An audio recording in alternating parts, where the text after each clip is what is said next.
Rue keeps a positive attitude in the hope of helping Eliza in the future. Cash pops the question to Eden at an engagement party that looks suspiciously like a wedding. Harper is unhappy with Dana seeing Sonny, and all the witnesses are ambushed on their way to court to testify against Gage. Will they make it out?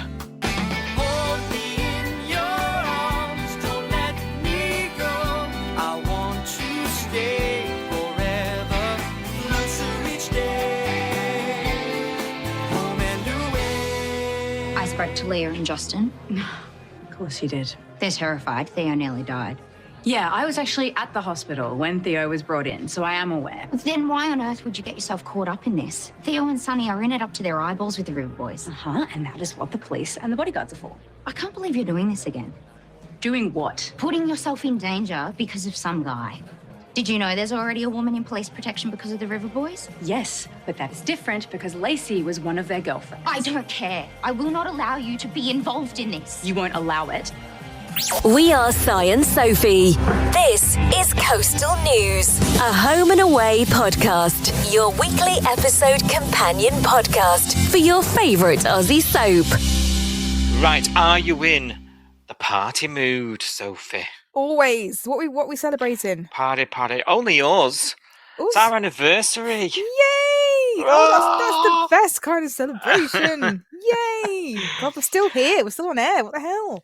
Still here, still breathing. Wow. Uncancelled. Uncancelled. For the fourth year running. July 2025. Oh, congratulations. Well done you for making it. No, well done you. This was your love child, your brainchild, the podcast. So yeah, no, congrats. And I haven't ruined it yet. I'm surprised. No, give over. This is ours. This is ours. It doesn't exist pre-Sophie. We've been over this. I beg to differ, but anyway. So congratulations. We're in the mood to partay, aren't we? Yes. And we want you to party with us, listeners. Thank you so much for tuning in and taking us on your long drives and your travels and cleaning the bog on a Saturday morning with us and whatever else you do while you're listening. Thank you very much. We do not take any one listener for granted. And it's just been nuts, and I'm sounding a bit podcast wanky now, but like we've just built something from nothing, really, haven't we? Put our heads down and just gone through talking about something we love and we enjoy, and we genuinely enjoy doing this podcast. So it's just you don't often have a chance to take stock, really, do you? No. We've met some lovely people along the way, and it's just been really nice, and I'm feeling quite humble about it this week. So there we go. And as a reward, I don't know if you've heard, it's been all over our social media this week, and if you're not on the social media, this might be the first time you're hearing it, but we are starting a little side hustle, a little sister podcast, which is very exciting. This is to celebrate the 4th anniversary of the podcast, and that is called Coastal News Investigates. Yeah, I co-pilot today said it sounds intriguing but still fun. Correct. When I was brainstorming names with it. Well, it's going to be a separate podcast feed for all our interviewee type episodes.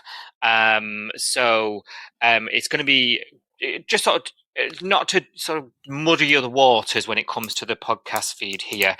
We are planning to do a little bit more of that sort of stuff, aren't we? Go behind the scenes and behind the bay and try and talk about how this show comes to be one of our favourite shows. We're launching that on our anniversary, which is Tuesday, the 1st of July, with episodes. We've recently had a chat with a mega fan of the show. So Coastal News Investigates the fan. That's going to be Mr. David, who is a regular on our Your Say in the Bay segment and a great friend of the pod. He sat down with us, didn't he, and chatted about his love for the show, how he got into it, all his favourites, his do's and his don'ts. It's really good, really, really good chat with a fellow fan. Really fun episode that I really enjoyed. Thank you again, David, for joining us with that one. I have to call you Mr. David. I feel like it's Mr. Stewart. I have to call you Mr. David, but that was a really fun chat. So, yeah, check that one out, guys, when it's available. Yep, definitely. We've also got the actor, our repackaged Ali Harris interview to start us off. We've got the early years interview that we did last year, repackaged, ready to go. And also our take on the location. Coastal News investigates the filming location of Home and Away. And as everybody will know now, regular listeners, we went last year and visited Palm Beach. So we've got all the backstage goss about how it happens. And we'll be chatting about that. Quite funny, actually, given that today, the episode we watched film went to air, which was very exciting. It was, yeah. So Friday night, first look at 6:30, we saw some coffee cart scenes, didn't we, on the episode? We saw John and Eden having a conversation about the proposal, how Cash did it, talking about Gary. That was all taking part near the coffee cart on the beach, which we saw being filmed. We saw them rehearsing it as well, actually, didn't we? Yeah, over and over. Yeah, because they rehearsed it first and with the kind of holding their scripts and then went straight into the scene. And then we also saw later on the scenes at the coffee cart between Justin, Leah and John, and the dialogue about Theo and the court case being brought forward and the Theo disappearing on the way to the court case, etc. So we didn't know at the time that that's what we were watching because we obviously couldn't hear from where we were standing, but that was the, you know, from looking at what people were wearing, where they were sitting, what was happening, they're definitely the scenes we saw when we were in Palm Beach. Yes, they were. And it was a very surreal seeing it on screen, wasn't it? We've been sitting on the edge of our seats for a couple of weeks thinking it must be soon, must be soon. Yeah.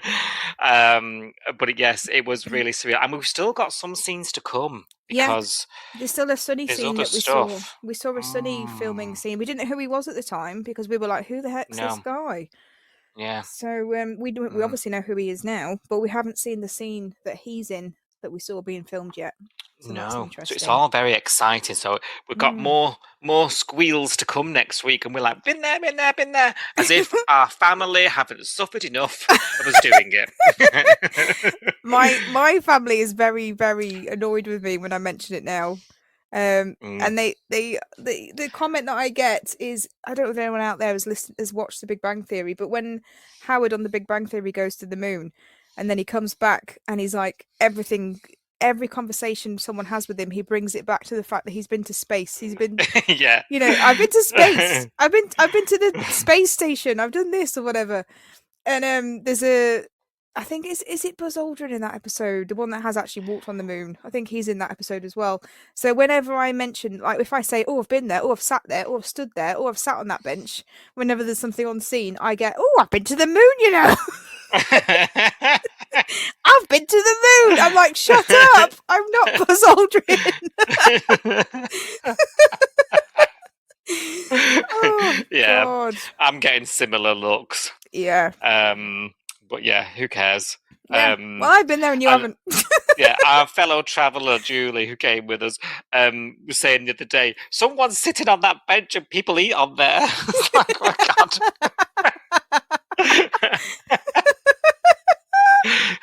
Get your ass off that table. So, yeah. So yes. So we've got a really good episode about our trip there and what to expect if you did go, or if you don't go, you can live vicariously through us. That's a really good one as well. And they're all going to be available to binge on Tuesday evening at 7, right after the tweet along with us on Twitter. So they're all going to be available straight away. But to warm you up, on Monday, ahead of our anniversary, right after the tweet along, 7 p.m, it's Coastal News investigates the hosts. Oh, God. That's you and I. Yes. It's got its own time slot. And yes, our good friend JK from the Neighbourhood Rewatch, we're now revealing for the first time, came along and gave us a good old grilling, didn't he? He did. And I don't actually remember what he yes. asked us now. It's all a bit of a blur. So yeah, So it'll be a nice surprise I'm on a Monday. bit nervous because I can't remember this interview at all. But we love JK, so it'll be a good one, I'm sure. Yeah. Yes. So basically, from now, you've got stuff from us every day. There's like 8 or 9 Coastal News episodes coming this week. So yes, you've got a lot to do. Normal episode Saturday, First Look Sunday. The Investigates the hosts on Monday, and then the remaining 4 episodes are all available to binge on Tuesday. You're welcome. Happy anniversary. And the plan is with this, make sure you subscribe and follow the other sister podcast, Coastal News Investigates. We've got some things in the pipeline that are very exciting, interviews and other such like, all going to be on there. We'll remind you, of course, but that's where they're going to live, so you need to be subscribed to make sure you get notified when they're out. But there's some good stuff. We've got things in the works, and it's only going to build. We're going to build on what we've got and get better. There we go. That's exciting, isn't it? Very. Long explanation, but there we go. I think that was good. Yeah. Yes. How was home and away this week for you, Sophie? I'm actually, because it's Friday now, I've actually forgotten what's happened at the beginning of the week, and I'm hoping you're going to recap for me so I can remember. Because I'm like, was it a bit of a slow burn this week? Because I honestly can't remember Monday and Tuesday very well. And then obviously as the week's gone on, and the River Boy stuff and the court case and what have you was ramped up. I think we had the engagement. I think that was the beginning of the week. Mainly. Yeah, and it was Rue returning. Oh, yeah, that's why I've blanked it out. There we go.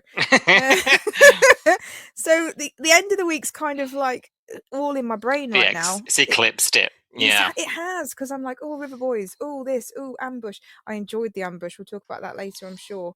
So yeah, I'm looking forward to next week, because obviously we've left it on a bit of a cliffhanger. So as we you know, we do on a Friday sometimes, we do leave it on a cliffhanger, and it leaves us begging for more over the weekend. So I'm looking forward to next week. How about you? How have you found this week? I enjoyed it, actually. I didn't mind the beginning of the week. I mean, it's if you're not really one that's into the soppy romantic stuff, then I can understand it's not, you know, that's why that felt slower. But a lot of people are into that, aren't they? They're into the couples, they're into the wedding and the romance. So, and I think the way it was done was good. It was nice to see Gary. That was a highlight, I'll be honest. And Gary was the highlight of the entire week last week, and he was only in it for about 3 seconds. So. He just never fails, does he? I love him. I love Gary. They've done well keeping him as a sort of semi-regular, really, rather than a regular. I think or a returnee. Yeah, because it makes us all go nuts whenever he's around. I think the novelty could potentially wear off. I mean, it'd take a while, I think, but I think the novelty would wear off if he was in it all the time. I mean, even just mentioning Gary, like there was a chat with Eden and John this week, and they mentioned Gary, and I was like, oh, Gary! Yeah. Like, just the mention of him gets me excited. Yeah. But I think I'd like to see him quite often, but not like too much that it's like, oh, Gary again. I don't think that would happen, though. I think he's just that good. Like he doesn't even have many lines this week, and I'm still thinking Gary was like a major highlight of the week. You know, just obsessed. All he did was offer people a beer, and I'm like, I love this guy. Gary's a flaming legend. Yeah. Very obsessed. Oh no, sorry. Yes, it's all right. I can smell the restraining order. Yeah, from here. the AVO. The AVO is pending. I can smell it. So yeah, I enjoyed, and I thought I quite liked Hal's scenes as well. I'll get into it in a minute. Yes. But I actually didn't mind the first part of the week as much, but I will say yes. It just feels like a long time ago to me now. Yeah, I've had a long week, and I've done lots of stuff this week. So Monday and Tuesday is like, oh, that was ages ago.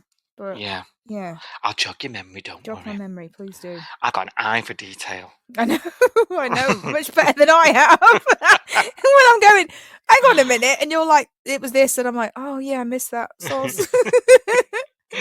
Oh dear. Yep. Should we do it? Should we talk about it? Go on then. Why not? We're here. As we mentioned, Rue is back to an empty house after dropping off Eliza somewhere.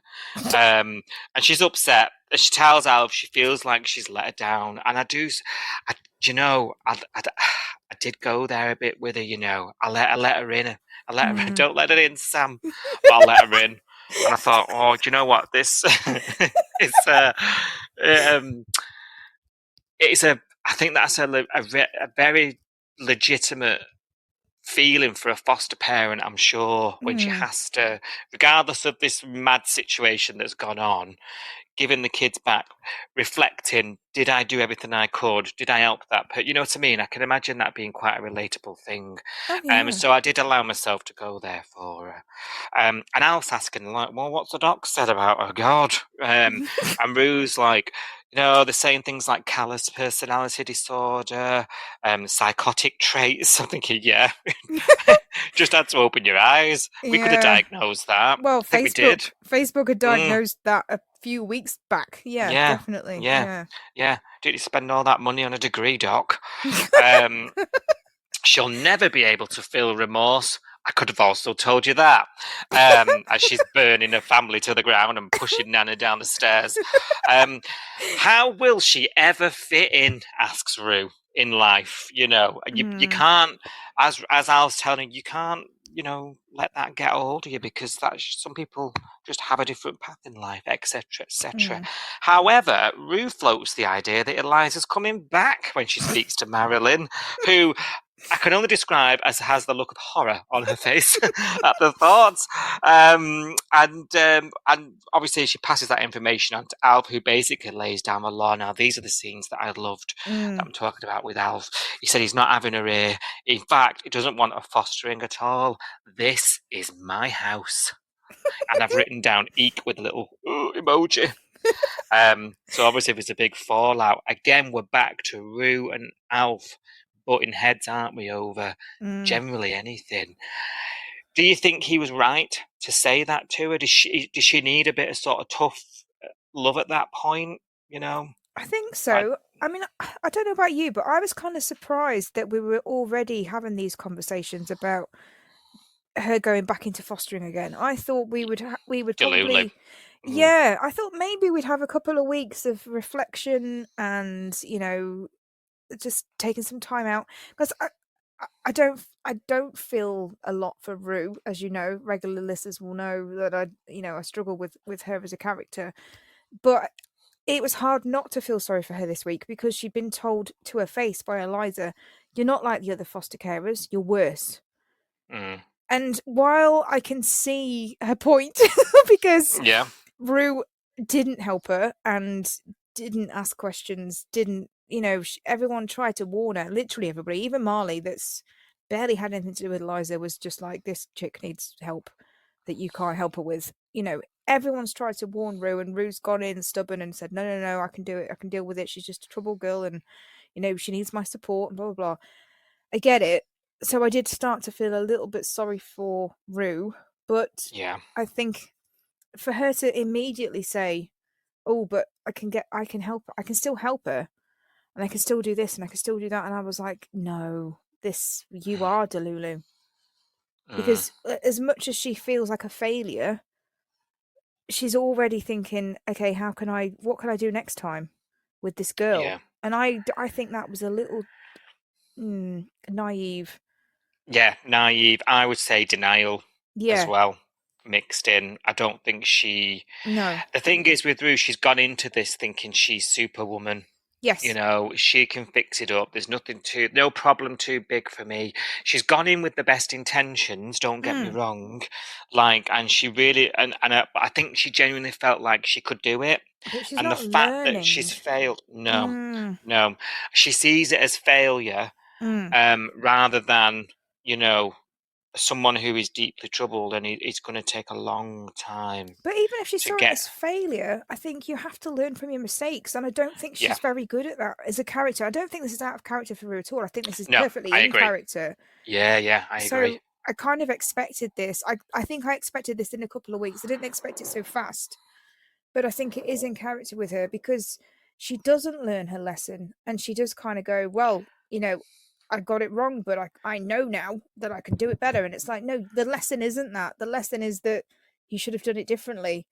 And Yeah. you're from what you're saying, she's not really planning on doing it differently next time. So she doesn't feel like she's learnt her lesson. I don't know. It just doesn't. Yeah. I think Mr. Stewart was right. I think it was probably a bit early, and I think Marilyn kind of egged him on and said, "You need to talk to her now. Go back to the house now and talk to her now."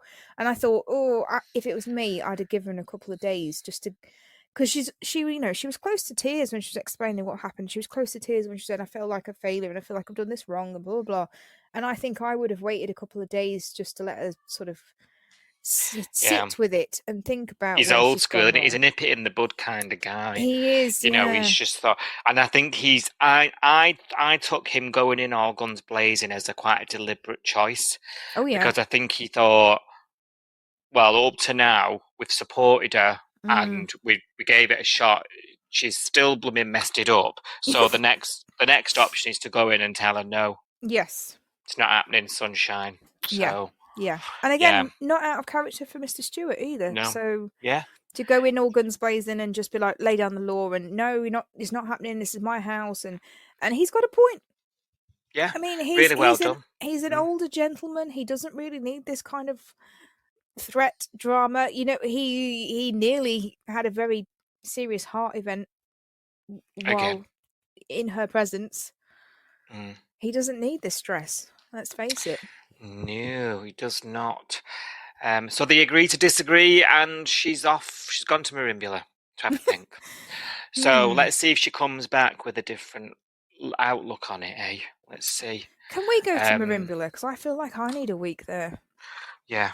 Sorts everything out, doesn't it? I feel like it would rejuvenate me. I could just go to Marimbula, paint some stuff with Martha, drink all of her wine, and come back a different person. Yeah. Should we do it? Martha's Vineyard. Let's go. Yeah. We all need a Marimbula in our lives. We do. I feel like I need it. I feel I've got to the point in this year where I'm like, I need a break. I need to go to Marimbula for a fortnight. Summer in the Hamptons? Nope. Summer in Marimbula. I need it, doll. It's either that or Reedy's Rehab, with the art and the yoga and the. It would be nice to be a Rue's age, not have any responsibilities, and be able to do it, wouldn't it? God, do you know what I mean? Wouldn't it? Yes. We're only jealous, I think. I'm so jealous. Yeah. So, obviously, Cash and Eden this week are at Gary's. We saw that, didn't we, at the tail end of last week. And we meet Fowler mum, Deb. Don't know if it's Debbie, Deborah, Deb Order, but we're calling her Deb. She seems to answer to everything. My first impressions of Debbie, she's a bit of a flirt. I really liked her. Do you get that vibe? Yeah. Yes, but I liked it. It was kind of cute. I really liked it. Like sometimes when a guest character comes in and it feels a bit jarring, and it's like, who is this person? And it takes you a couple of episodes to kind of get used to them. I actually liked her immediately. Yeah, There's something about her. I was like, oh, she's really nice. Yeah, and that I kind liked of her. glint in her eye, and kind of like her and Gary having a little bit of a. I don't know whether it was flirting. I don't know whether it was as far as flirting, but there was definitely something happening. Yeah, she's got really good rapport with blokes. Yes. I guess is probably what I would say, because these like at the engagement party. I noticed. I was pairing up with Gary, thinking, "Oh God, that would be awkward, wouldn't it?" Eden and Cash and Gary and Deb. Yes, it would be a little bit awkward. And then I'm thinking, right, but Cash isn't blood to Gary, so maybe we get away with it.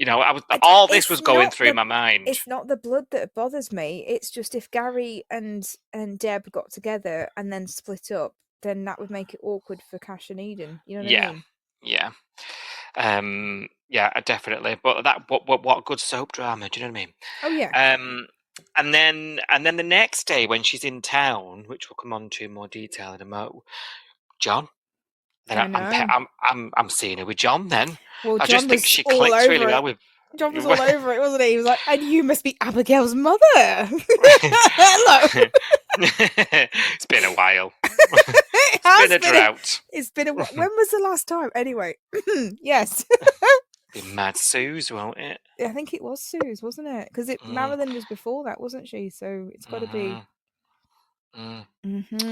Yeah. Scammer, the scammer. Yeah. So when somebody of a certain age comes walking through. Ka-ching! And she's a very attractive lady. Yeah, that's it. She is lovely actress as well. Doesn't look old enough to have those 3 kids. I'm not being funny, but there we go. I would say that's very nice of you to say that. But she doesn't though, does she? I don't know how the dates line up, but she doesn't look old enough to have Levi and Eden. Definitely, maybe Abby, but not the other 2. Well, speaking of Abby, Mum doesn't know. She doesn't know about Abs from 5's drug addiction. Now, we're all distracted, aren't we, by Cash getting on one knee. There's all singing and dancing from lyric. And there was this... I'm sorry, but I was on board. I was getting swept up. I was finally happy that Cash and Eden found their way back to each other. I'll overlook the whole pretending she didn't know it was coming, right? Until why are we going halfway here? through, why do you want to whisk me away for a romantic getaway? I do not want the day off. We've just got engaged to be engaged days ago, and now you want to take me for a romantic getaway? You want to run away with me? I don't get it. I don't get it, Si. Why are my family here? Why are my friends here? Yeah. Get there quicker, Eden. I think she was there. I think she was playing stupid. But I was willing to go along with all that even up until they left their own engagement party to go and bang in his childhood bedroom. What? I thought that was funny. What? I was laughing. I thought it was funny. I thought it was hilarious that the younger crowd there knew exactly what was happening. Yeah. And kind of, they were like, oh, that should be illegal. Oh, gross. Kind of thing, as they kind of wandered off. And then he came back with his hair all messed up. And the mum was like, where have you been? And he was like, never mind. And like, it was as if Gary and Deb were supposed to be naive enough to not know what was happening. But clearly they've been around the block and they do know.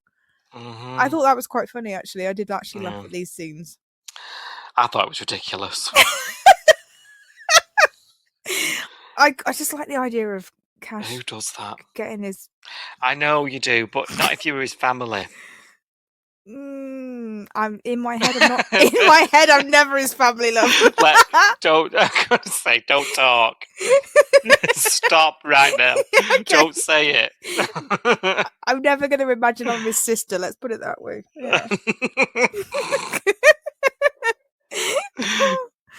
Yeah. Yeah. Unless you mean sister as in none. Definitely not that. Unless he's trying to convince me out of my habit. Some sort of role play. This has took a turn. Yeah, I'm going to read the next. I'm going to move on. Move on. So, yes. Yeah. So, there's this big secret, isn't there, that she doesn't know about the drugs, and crucially, everyone's told everyone not to mention it, apart from poor old Marley, who's back in the bay. And I say poor old Marley because I feel like this is going to be an interesting one. So, is it? Abby, when Deb says, look, I need to meet your fella, I'm going to come back to the bay and meet this Marley, see who my girl's with, see what the bay's all about. She phones Marley and says, Mum's coming, I need you out of town, this is bad, this is really bad, Mum's coming, bye, make yourself scarce, right? Misses out some crucial information, I might say. They get to the bay and Marley hasn't made himself scarce, presumably because he's on the assumption that she is keeping him from her parents, for meeting them. And he's all like, I'm great with mums love me, I'll meet her, no problem. However, it's because she doesn't want the drug thing coming out. Not at this moment, anyway. And of course, she doesn't want anything about her private life coming out. I got the impression that she just didn't want Mum to know anything about her, which is a little bit weird. Because it's a bit childish. It seemed a bit younger than what she is. Yeah. Well, again, we're talking about this sort of mental age gap between Marley and Abby again. We're reminded of that, aren't we, in these scenes? And life experiences and stuff. Yeah. Now, speaking of life experience, and I know that's the argument that you and others are going to say about Marley here, in that he's been here, he was keeping Rose from his family, at one point, in the not too distant past. He's done similar things. Why is he not respected her decision? And I want to get your take on it, what your thoughts on it are, before I go into mine. Are you sure? Yeah. Okay. Go for it. Well, I think you've already kind of alluded to what I'm going to say anyway. But when Marley first came to the Bay, he hadn't told his mum or his sister or anybody that he'd actually moved to Summer Bay. Do you remember? If you cast your mind back, he was keeping it quiet. He was kind of pretending that he still lived in where did he come from? Manta Ray. Inky Dinkyville. Yeah, some Manta Ray Point or somewhere. I can't remember. Yeah. So he was pretending to his mum, and his sister Elandra was the only one that worked it out. And she was like, I know you're lying. I know why you're lying. I know you've not slept in your bed. I know you're not just going popping off to work and then having a night out, and that's why we're not seeing you. And she turned up to the Bay, do you remember, to find out what was going on. And he had to admit to her, I've actually moved out and I haven't told mum. And she was like, why have you not told mum? And he was like, I don't want the drama. She doesn't need to know everything about my life. I'm trying to stand on my own 2 feet, make my own life, etc., etc. Yeah. So off the back of that, and the fact that he also tried to hide Rose because she was a copper, and we know the backstory with the family from his side of things were anti-cop to do with his brother and everything else. Like, I'm not going to go into it. Went into it like 2 years ago when this was a thing. Yeah. So his life experience tells me that he should, and I'm not. Can we just say I'm not on Abby's side either? Yeah. I'm not. I'm going to be neutral here because I think the voicemail that she left for him was absolutely horrendous. And I think I would have been really offended if I'd got that voicemail. If I was seeing a bloke and he left me a voicemail saying, my mum wants to come and meet you, but I don't want her to meet you, so get the hell out of town. It's hurtful, that, isn't it? It's awful, because it's like, I'd feel like, why am I such a hideous person that your mum, you're embarrassed to tell your mum about me? Yeah. So I think, I'm not making any excuses for her. I think that was terrible. But because of Marley's experience, because of the fact that he lied to his mum, and his mum is apparently very overbearing, and apparently wants to know everything about his life and micromanage his life, etc., etc., I kind of hope that Marley would use that experience, take a step back, and ask Abby, why? Why is it that you don't want me to meet your mum? Have that dialogue. He didn't. He just went, I'm going to rock up. I'm going to do it. I'm going to just be here, go against everything she's told me to do without even having dialogue with her, not texting her back, not sending her a voice note, whatever. And then, inevitably, he opens his big mouth at the lunch and blurts it all out. So I'm a bit annoyed.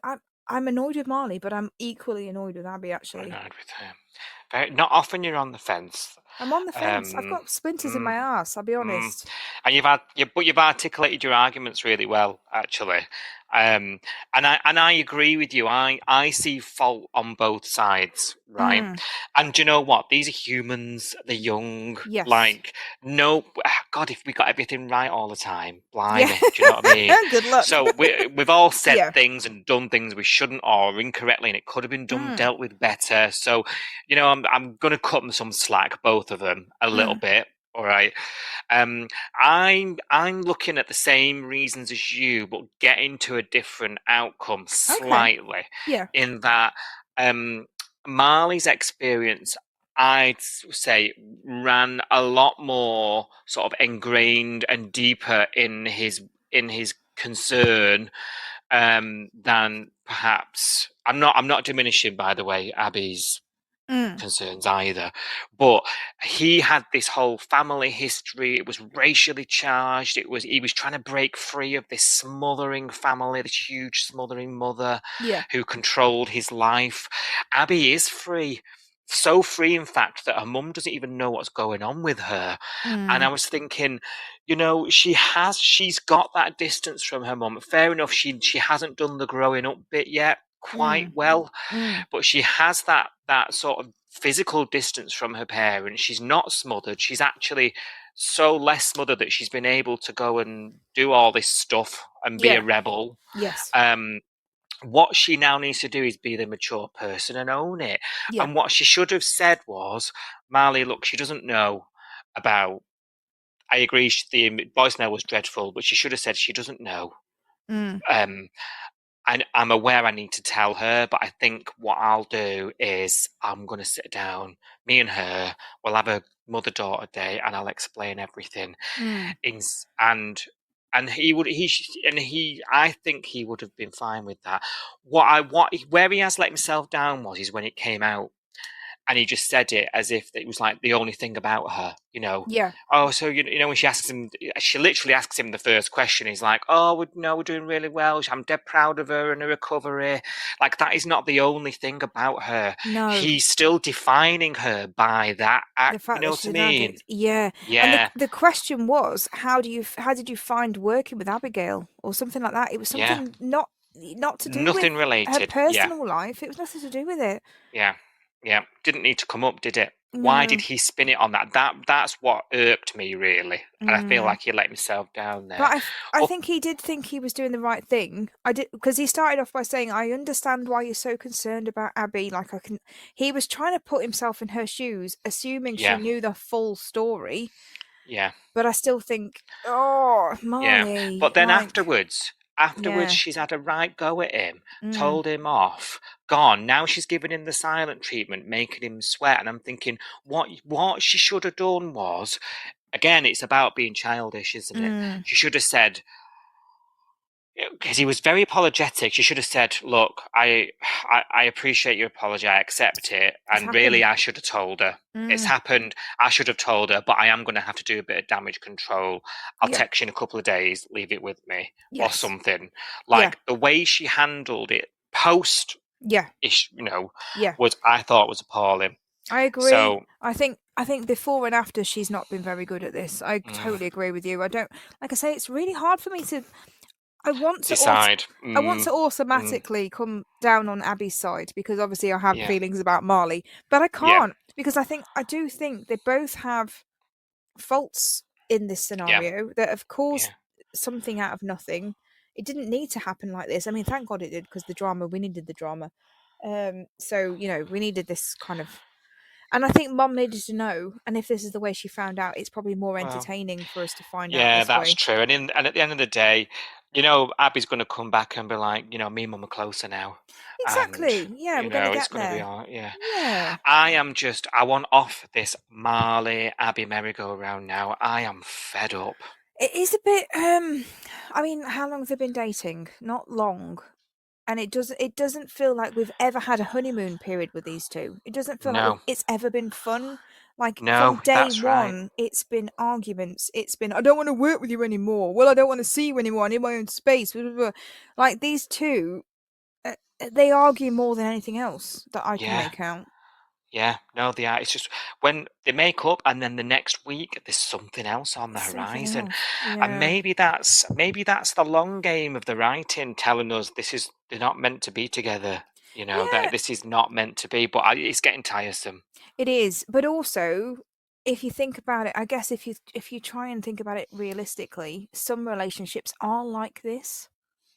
Just a constant battle. Yeah, just that push pull of the power dynamic of a relationship. She's trying to grow up and find where she's supposed to be and what she's supposed to do, and he's, I'm gonna have to say it, stubborn and whatever.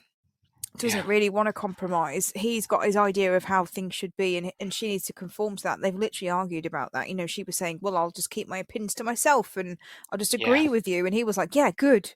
It's been acknowledged. I think it's within their personalities, what we've seen so far. It's realistic in a way that these two would have this kind of relationship based on that, because I don't think they are particularly well matched, well suited.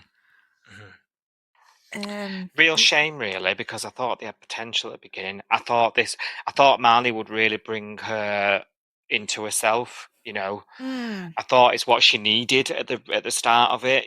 She would come out of this tumultuous place. She wasn't speaking to any of her siblings or her family. She's finally feels settled. She's found a nice fella.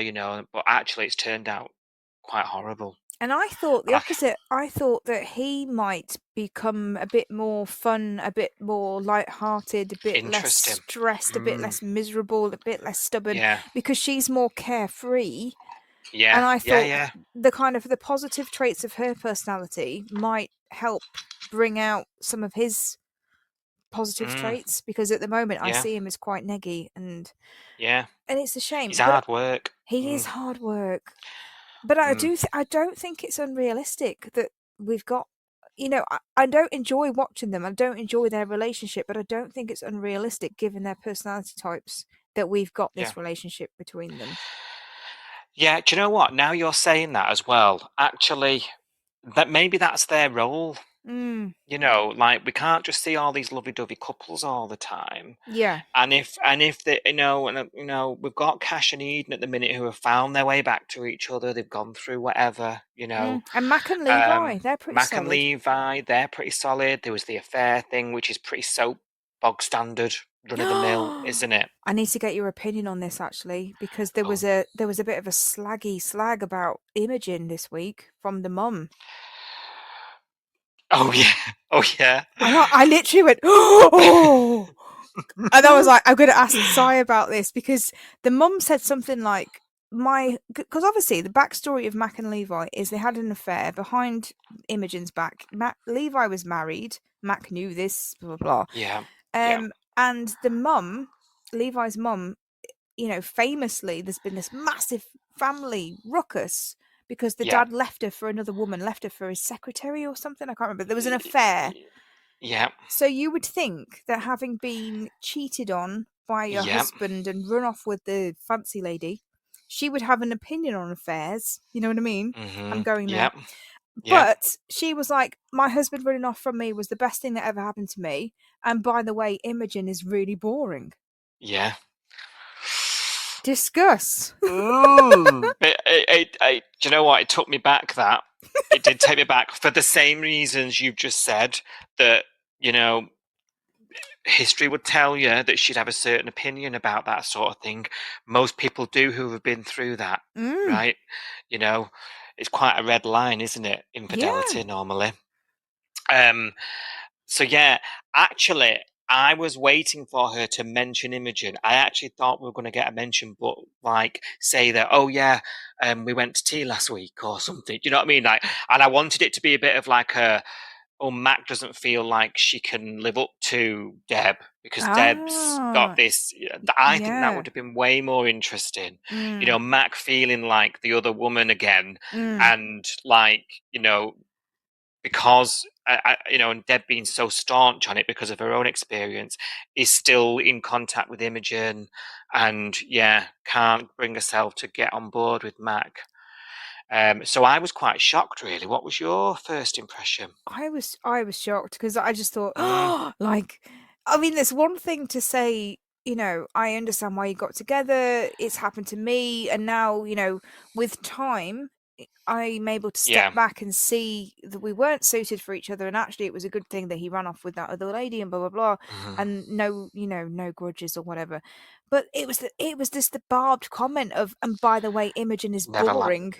Never liked her anyway, sort of implication. I was like, oh, Deb. That's the only thing that made me think, oh, she's not a girl's girl. But there we go. No, exactly. But also that tells us that if she's going to be about a bit, because we don't know, do we, what her involvement is, what her frequency of being in the bay is going to be. But if she is about a bit, she's a woman who's not afraid to speak her mind. True. Is what tells me. And that is an interesting character. But neither is Mac, so it could potentially these two butt heads. If they're not on the same side, these two could be quite fiery, actually. Yeah, and I'm here for it. And Imogen being boring would probably side with Deb, Whereas Mac would probably happily go against Deb. But and where does that leave? Where does that leave? Mac's quite self-assured, isn't she? Oh, hell yeah. Yeah. Imagine Levi choose, and then Levi's got this whole daddy thing going on. He went with Dad. He sided with Dad during the split. Divorce. The Fowlers are quite a complex clan. It's only when you start talking about them that you think the way they've built them up. It's been quite good. It's quite fascinating, really, the way they've done that with them. I do enjoy them. It is fascinating because I do feel collective. Even though Deb's only been on screen for like one episode, I feel like I know her more than some of the other characters in the Bay that have been here for 3 years. Do you know what I mean? Because I know her backstory. I know about her family. Yeah. I know about her kids and the husband and the affair. And Yeah. even though I've only just met her, I feel like I Yeah. would know her history. It's almost like when we see her, we're like, have we seen her before? You don't quite know, do you? Whether we've seen her before. Because you know about her. Yeah. You know? Yeah. Yeah. It's really clever, I think, the way they've done Mm. this. Sorry, I took a drink while we were talking. That's going to have to stay in. I'm not finding that. It's too hot. We have to drink. Yeah, so very fascinating, and I'm loving it. Cash and Eden, they're engaged properly now. They're not just pre-engaged. All happy. We're all happy with that. Let's see what goes on with Marley and Abs. Currently, she's ignoring his messages and making him suffer, and I just don't think the guy deserves that, really. When it's a bit of a misunderstanding.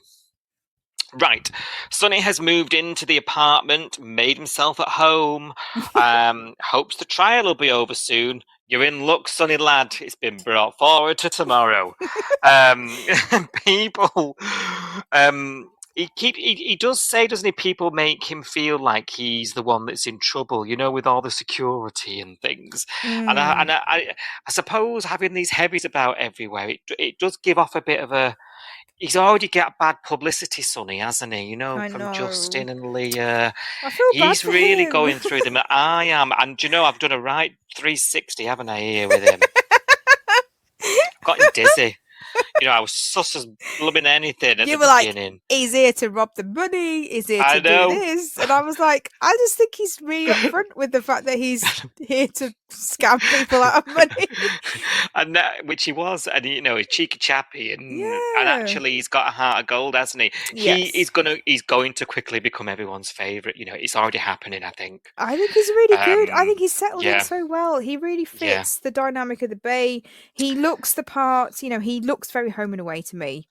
Yeah. Like, I can't remember his blooming name now. It's gone out of my head. I do follow him on Instagram, but you know what I mean?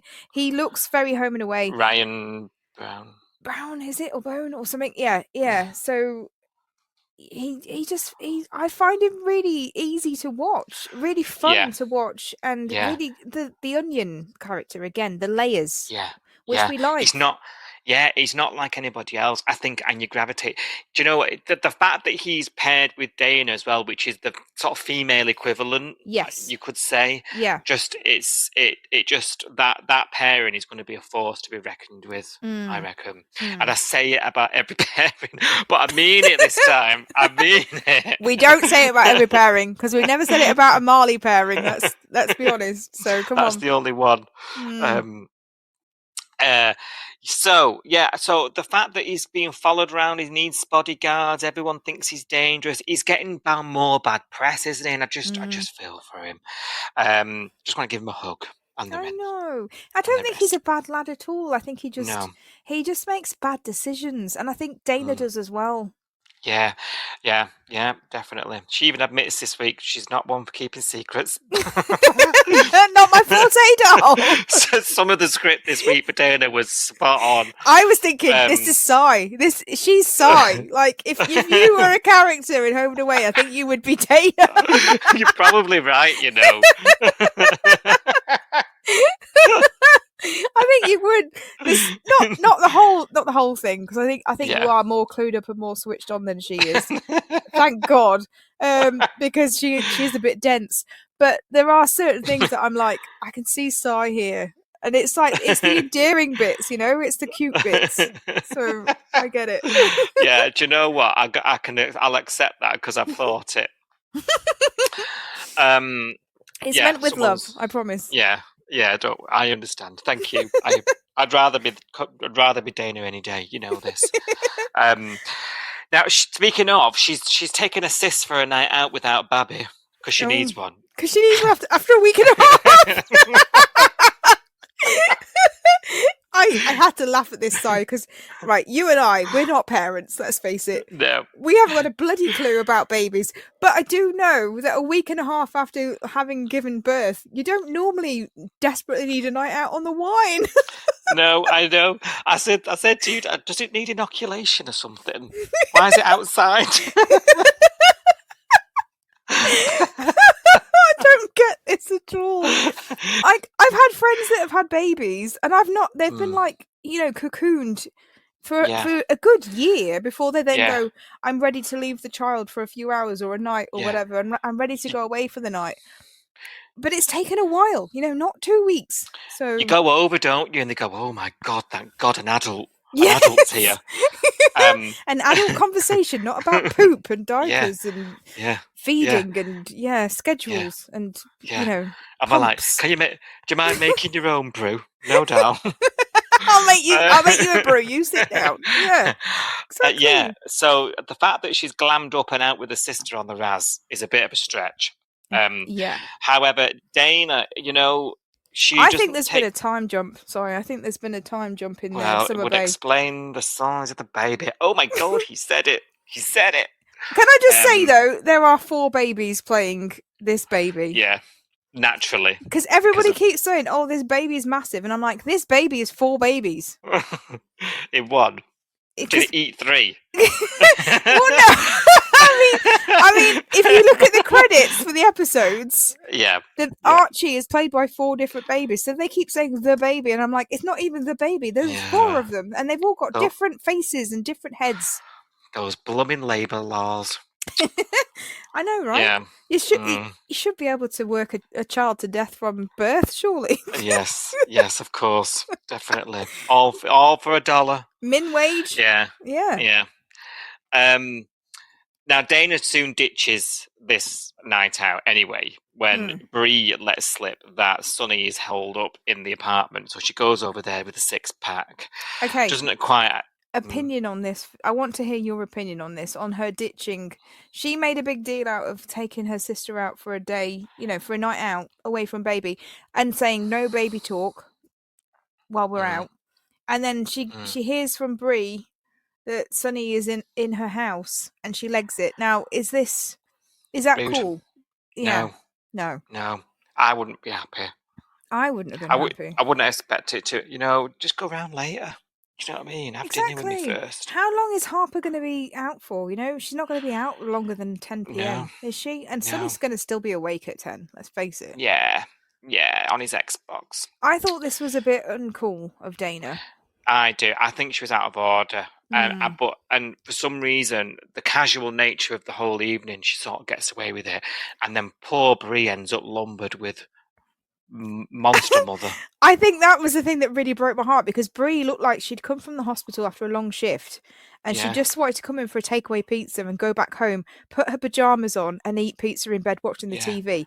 And no, she ended up sitting with Harper and listening to and having to look at all the baby photos of this is the baby asleep. This is the baby. We've all been there, haven't we? Oh, God. I was like, poor Bree.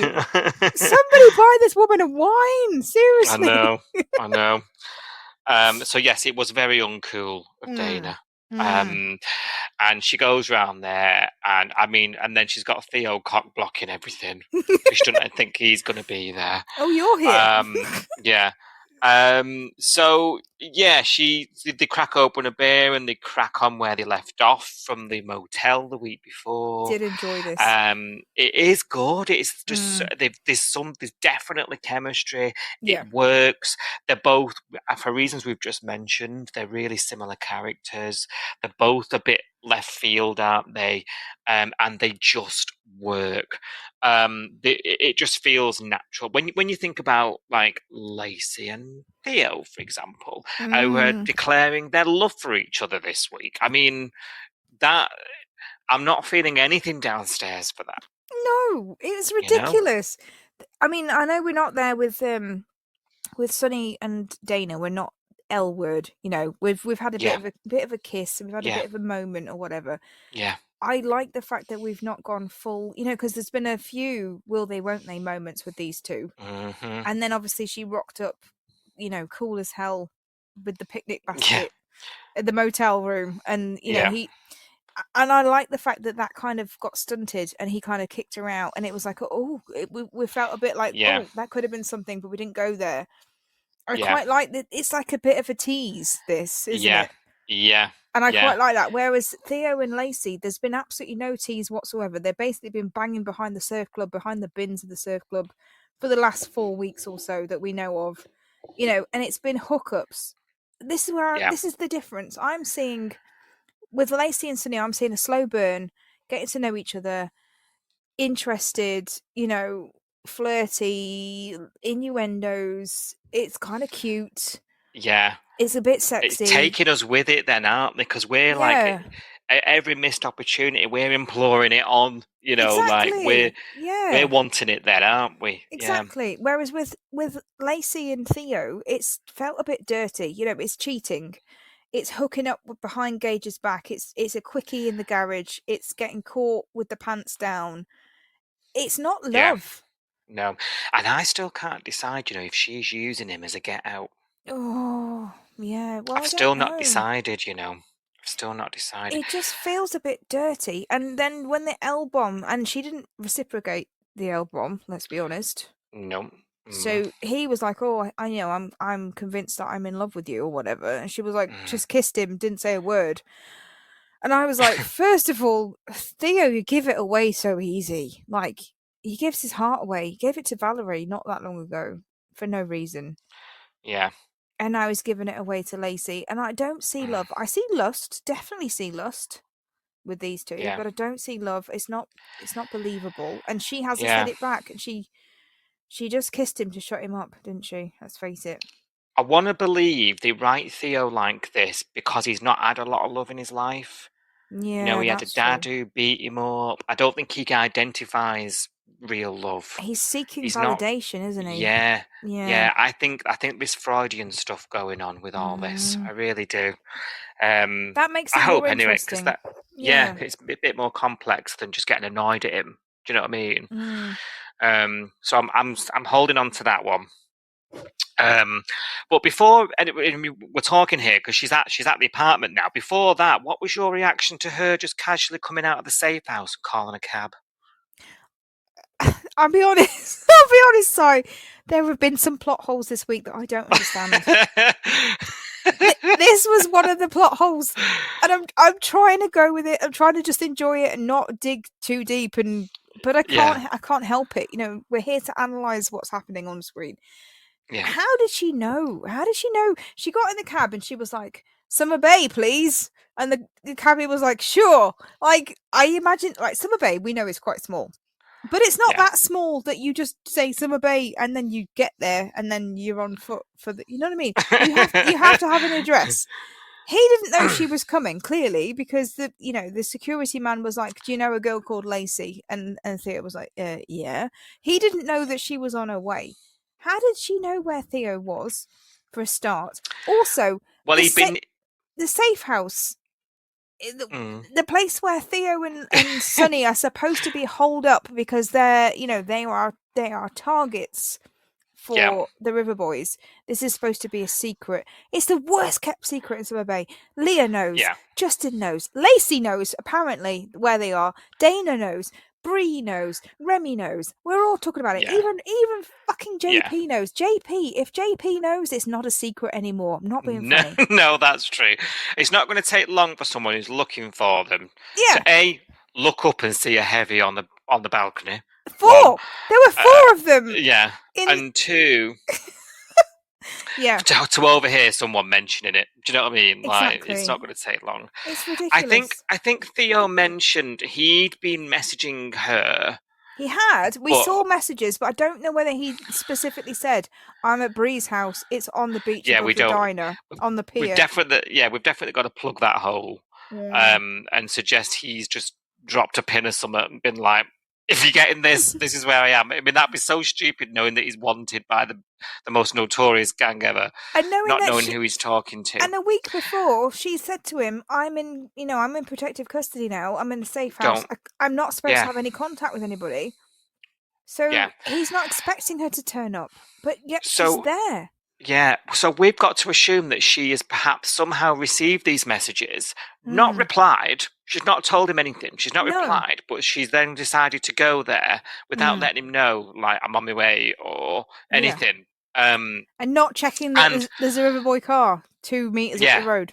Her reasoning, so they obviously, we were right. They knew where she was. We don't know how. Yeah. That better be explained. We don't know, do we? No. There's all sorts of theories swimming around. But the fact that she feels like she can lead the safe house is because now she's decided not to testify. Yeah. Which really, really, really miffed me off something rotten. I cannot stand this girl now. I cannot stand her. Okay. Because the reason they're in this boat is because of her and Theo's actions, first of all. Yeah. Secondly, she went to the police, gave her statement, and they knew the consequences were clear about that statement. She did that because she had feelings for Theo. They had this lovely little heart-to-heart at the hospital, and she said, I'm going to do everything I can. The fact that even the reason that the police are protecting her is because she agreed to help Theo. Theo is never going to get justice otherwise, and she's doing it for Theo. She then turns around and thinks, no, I just want to sleep with him and be with him and have a cuddle instead. And Theo's not annoyed. Theo never even questions it when she turns up and says, I'm not testifying. He's like, yeah, all right, love you. He's not like, well, we're in a bit of a bother here now then because we really need you to testify. What has all this been for nothing? My ribs are crushed. What is this for? Do you know what I mean? Yep. I was fuming. Am I overreacting? No, you're not, because I was in the same boat. I was fuming as well because I was like, she's not that thick. She's quite a smart girl. We've been shown this week that she has got smarts, street smarts, and she's, she thinks ahead. She's not dumb. And yet, for her to say, I am too scared to testify against Gage. Okay. Yeah. But God, I'm sorry. But if she doesn't testify against Gage, then it's a Theo versus Gage, he said thing going on in court, which is really hard to prove without her, because her testimony, let's face it, that carries all the weight. Because they can say she was Gage's girlfriend. Like, that was her boyfriend. She's here to testify against him. And the risks of that are quite significant. So the fact that she's doing it is quite significant. So for her to do that, like, she holds all the cards in this court case. So for her to back down at this point and say, I'm not doing it because I'm scared, she should be more scared about not testifying, because with her testimony, there's more chance of Gage going to prison. Without her testimony, there's more chance of Gage being back on the street in a few hours. And if he is back on the street in a few hours, she should be fucking scared. So the I'm scared thing makes no sense to me. Nope. It's weak at best. Yeah. As Morag would say. Yes. Where is Morag when we need her? Yeah. I know. Honestly, she in my estimations, is way, way down now. Don't even talk to me, girl. Not that she would. Because this is all her doing and her undoing at the same time, for all the reasons you've just said. Does not make any sense. It was her reasoning. Last week, her reasoning just made no sense. It was like, I'm scared. And it's like, you should be more scared if you back out, because if you back out, he's going to get off with this. Yeah, it's not about you, actually, love. No, it's not. Last week it was all about Theo. Why is it now all about you? And I'm so annoyed that Theo's not calling her out on it. It's blind as a bloody bat. And you could tell that Sonny kind of wanted to, because Sonny was like, yeah, now that you've backed out, it's all on Theo's testimony. Yeah, he had a couple of looks on his face, didn't he? Like, oh, shit. He was trying to be nice. Like, he was trying to say, like, you've absolutely fucked Theo now by backing out. Yeah. Foreshadowing as well, Justin comes round, doesn't he, and says, I'll get your suit. And she jumps out of the bathroom or something, and he's like, not happy that she's there. And he's like, can you trust this girl? And I'm like, I don't know if I do, let alone Theo. No. Like, I what if she's part of a bigger plan? Like, I'm just so much stuff going through my mind right now. Has she left the safe house because she's been threatened by the River Boys to go there and thwart the whole thing?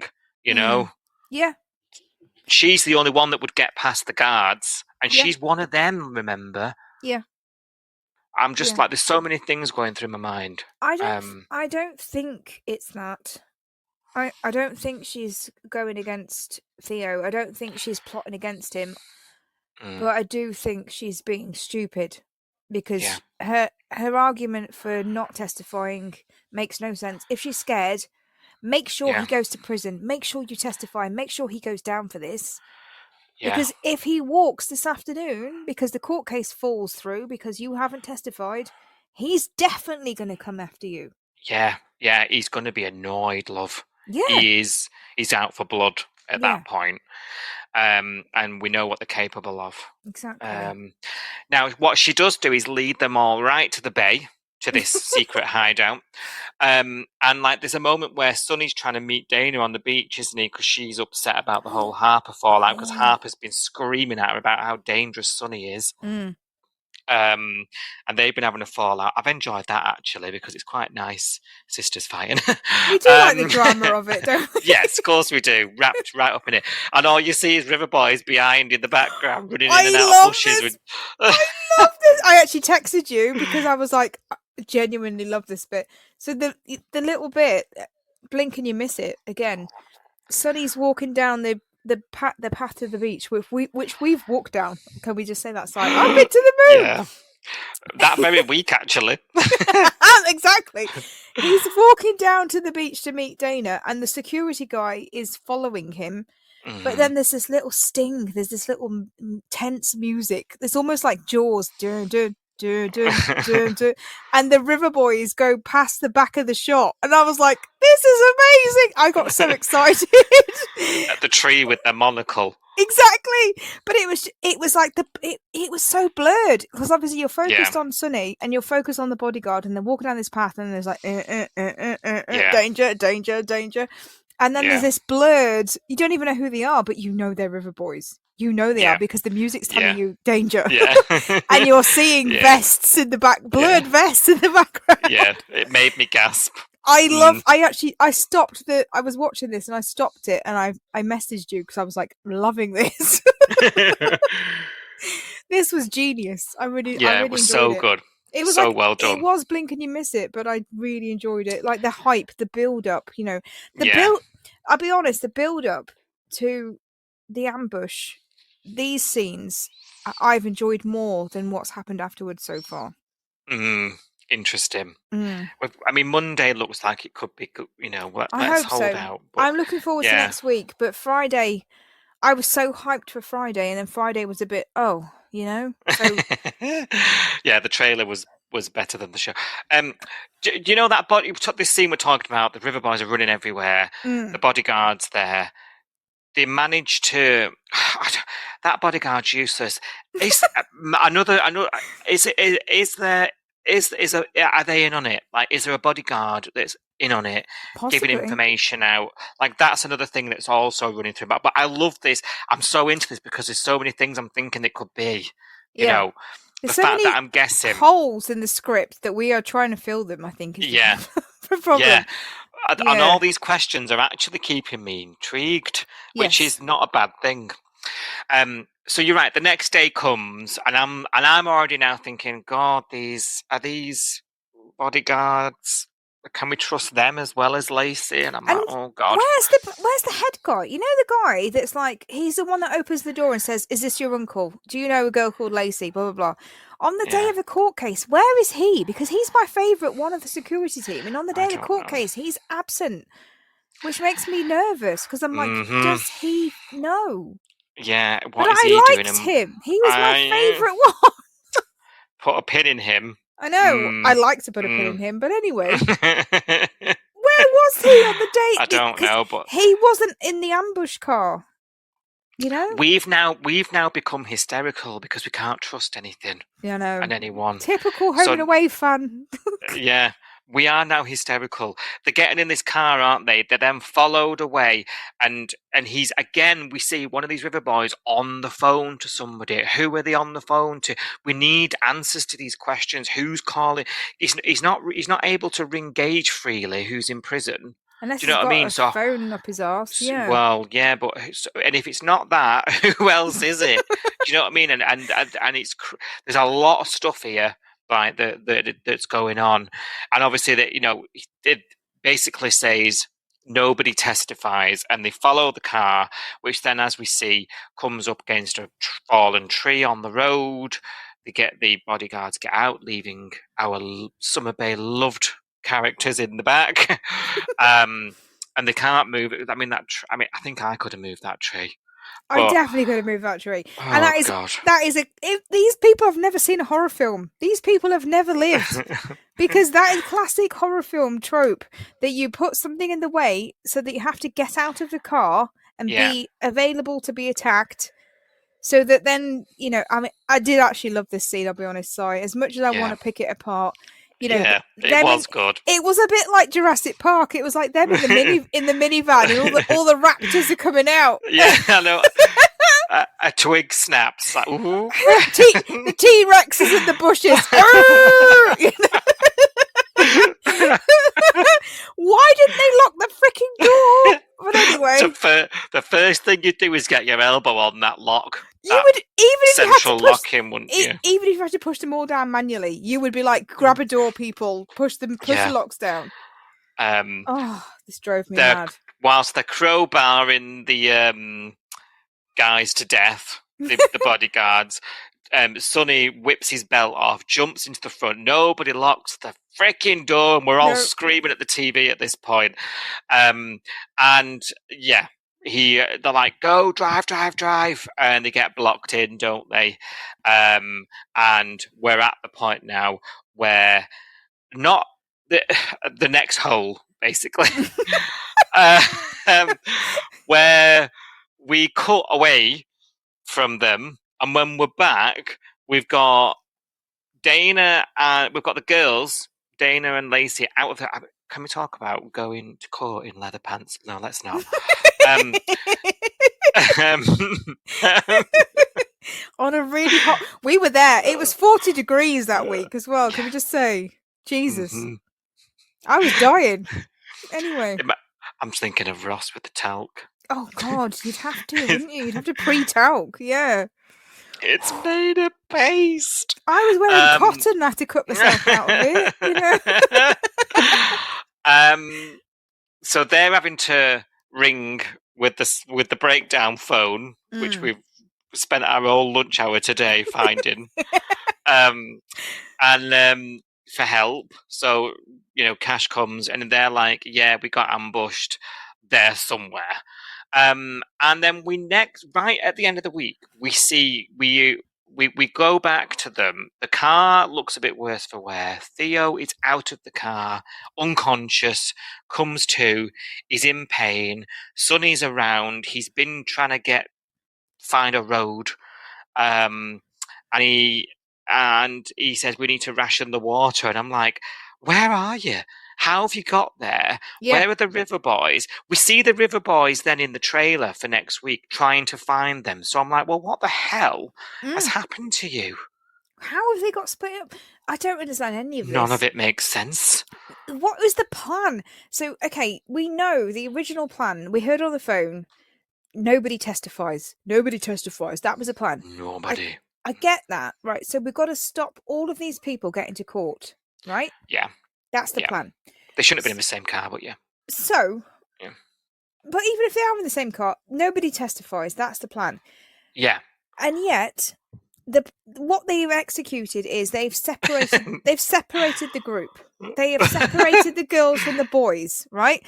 So they've took the boys out somewhere, dumped them in the middle of nowhere in the bush, as far as I can make out, and made them harder to be seen by passers-by, harder to get to somewhere where they can flag down help, etc. The girls, including Lacey, who could potentially testify against Gage, have just been she's on the witness list. She's on the witness list. She might have withdrawn her name, but she could put her name back on there at any time. But yet they've left her at the side of the road where anybody could drive past, where they could, thankfully, thanks to you, they could find an SOS phone, because I didn't see this. I had to text you. I was like, how the hell did they get rescued? And you were like, there was an SOS phone. And I was like, oh shit, I missed it. I had to go back. I mean, I didn't know the answer. You're giving me too much credit there. I also missed it. I had to go back. But you did work it out. I watched the clip twice because I was watching the bit pre the Cash phone call, going, I don't see how they could have got out of this. They took Dana's phone, and Lacey lied and said, I don't have a phone on me. The police took it, but we know now that she left her phone in the van, so she didn't have a phone. Dana didn't have a phone. They had as far as we know, they had no way of contacting the outside world, and the plan was to walk to the city, however long that would take. Yeah. But then they got rescued, by magic. And you said to me there was an SOS phone nearby where they got rescued. So we have to put 2 and 2 together and go, they must have used the phone to call 000, to call Cash, to flag him, to get him to come and pick them up, blah, blah, blah. I'm there now. I'm there. But why leave Lacey to be rescued from the side of the road, but take Theo and Sonny away? Yeah. It doesn't make any Lacey sense. could have just got the bus to the courthouse. It makes no sense. No one testifies. Why treat them differently then? Why take the boys away and leave the girls there? Because she, as we know, she said to Cash, how about I testify then? Because I'm still here. And if Theo can't make it to court and the court case is still going ahead, I've got no choice. I've got to step up because thank God, she's finally realised that she's got to step up for her man that she apparently loves or whatever, or loves her. Ridiculous. Eye roll emoji. Eye roll, let's Jenny it, whatever. She's finally realised that she's got to do something. So are the River Boys that stupid? Like, why did they split the group up in the first place? What's the plan? And it looks like they've just abandoned the vehicle. I don't understand this either, sorry. I'm hoping we'll get some answers next week. So the minivan that they were in is abandoned in the bush. Theo's unconscious in front of it. Sonny's stalking around the back of it. Where are the keys? Is the van drivable? Why have they just left them there and run off? And why did they go back and find them in the trailer? Why have they left them there and then gone back to see they're still there? I don't know. I don't understand it at None all. of this makes sense to me right now. No. I mean, it doesn't really matter what they do with them as long as they miss court, I suppose. Exactly. Because that's the aim. Why go back? No, that doesn't make sense. If it was just leave them in the bush so they can't walk to the courthouse in time to get there to testify, I'd get that. Yeah. But then the fact that they've gone back to the bush to find them, I'm like, what is the plan here? Have we got a plan? Well, yeah. I don't know. The trailer made it look like... the way I understood the trailer for next week was the River Boys hadn't caught them. So then I'm thinking, were they the ones that did the ambush, or was that somebody else even? Oh, God. I don't know. I've got so many questions. They did have masks on, didn't they, when they did the ambush? Yeah, so we couldn't really have recognised. But the trailer had faces. We've got that guy again that's got the curtains. I don't know his name. Diesel? Is it Diesel or something? I can't remember. Sounds about right. You know who I mean. The skinny guy with the curtains. Yeah. He's in the trailer, but do we know he's one of the people that ambushed the car? I'm not sure. Yeah, I don't know. Maybe that's that's the... Yeah, but a lot of questions need to be answered on Monday, let me tell you. And where were the security guys? Because they were meant to be in the car. They beat them up, didn't they? So they went out to get the And they weren't on the road when Cash got there. No, they weren't there. So and Lacey said they beat the security guys up and they put them in the back of the vehicle and then they drove off with Sonny and Theo. So are the security guys still passed out in the back of the vehicle, beaten up? What the hell? Where are they? I don't know. Because they weren't small guys, I think the security guards are in on it. I think that's the only way we can get it anywhere with this. That just makes me sad because I really like the chunky one. But yeah, I think that's the only way we can even start to explain any of this madness. I really hope they do fill some of these Swiss hole-sized plots. We'll not sleep for a week with any of this unanswered. Honestly, the holes in this plot of... I mean, let's be honest, we have to, as Home and Away fans, we're used to filling some plot holes, aren't we? Some of the things you would just have to, 2 and 2 makes 5, you just have to go for it. You just have to accept Jenny. We talk about Jenny on the podcast a lot. Just go with it. Yep. But this week, there's a few things I was thinking. We only needed a 2 or 3 second clip of this happening, and then it would explain X, Y, and Z. I feel like I'm having to use my brain far too much, which I don't enjoy. And I would like to not use my brain next week and just be told. Maybe it was cut, this clip, so we had time for the titles. Oh no! Is it our fault?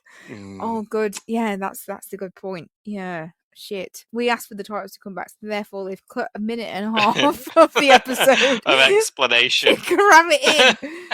Oh shit! It's possibly that because the cinema mattress ad is really long. I don't think they've cut that. The recliner. Anyway.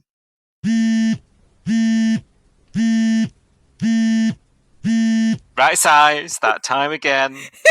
That's my line.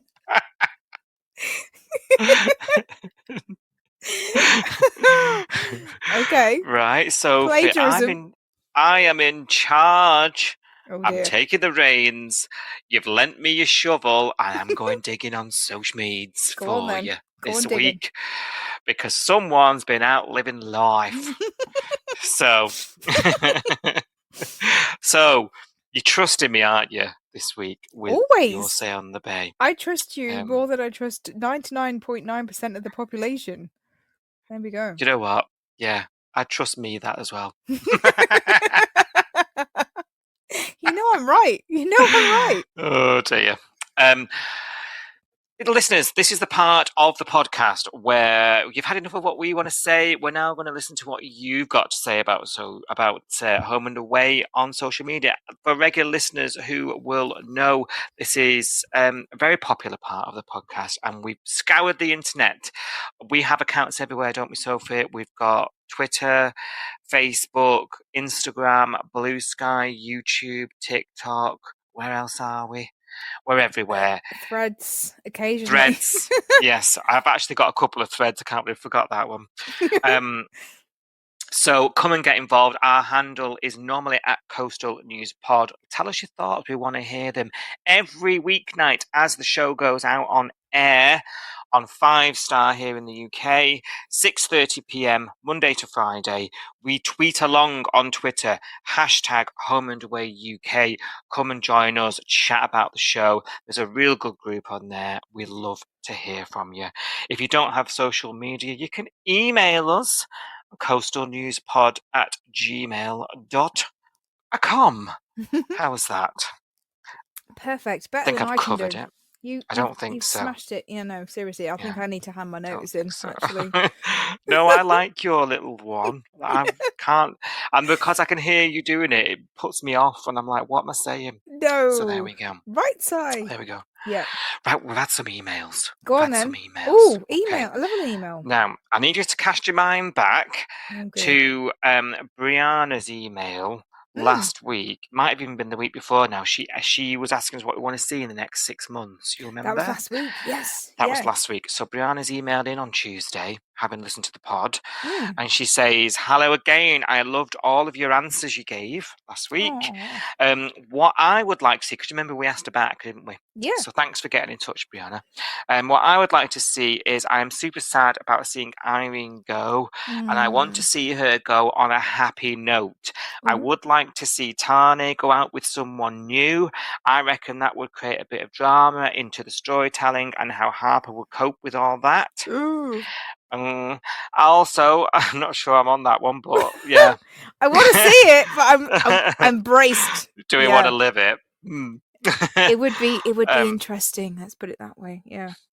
Also, would like to see Harper take motherhood into a modern twist. Maybe her going back to work. I would like to see Rue doing some more fostering, and I love the idea of Marilyn moving into Irene's house. Yeah. Oh, yeah, that's what we talked about, isn't it? Marilyn moved to Irene's house. Yeah. Yeah, I like your suggestions. I quite like the idea of it would be interesting to watch Tane moving on with someone new and Harper's reaction to that. But also, I don't know, I kind of feel like Harper's been kicked and kicked this year. Yeah. So maybe that would be a bit mean to kick her again. I I get don't that. know. Yeah, I can see that. Yeah, it seems she's finally got through something. Do we just let her be a mum? Yeah, I get that. I do get that. But it's a TV show, you know. Got to We like entertain. the drama. Let's face it. Yeah. It's boring without it. So, Mm. while I want to be like girl code, sort Harper out, I'm also like, yeah, drama. Make her sad. You're Make always her torn, aren't you? Pain, make her pay. Yeah, like, Mm. because I'm not like the biggest Harper fan anyway, so I don't Yeah. know. It would be interesting. Yeah, I get it. I've really grown with her through the latest storyline. I must say. I feel more positive about her than I did a year ago. I'll be honest, or Yeah. even not even a year ago, even like maybe 8 months ago when we were talking, you know, last year's, you know, end of season finale type stuff. I Yeah. wasn't that keen on her in November. I have grown to like her more since then, but I'm still not. Yeah, I'm still not fully there. I'm compared to other people, compared to her sister, especially, not there. Yeah. Yeah. I get that. Yeah, that's Yeah. a fair assessment. Brianna says, not really keen on the Theo and Lacey storyline. I actually want to see Abigail and Theo together at some stage. Ooh. I'm not sold on Lacey and Theo either. I don't trust Lacey. I've said in the main episode, haven't I? I think they've tried to rush this. I think the problem with this storyline is that the slow burn would have worked better, because the Dana and Sonny stuff works because they've had this will they won't they. They're getting to know each other. It's kind of sweet. Whereas Lacey and Theo, it's a bit dirty. It's a bit seedy. Behind Gage's back, danger. And although we're supposed to lap it up because it's like, oh, danger, danger, river boys, blah, blah, blah, it doesn't feel like love. And the fact that if they weren't saying I love you, I think I would still be on board with it. But the fact that they're trying to say I love you rather than I just want to F your brains out, I feel like I'm not there. I'm not on the same page as them. It would be hot.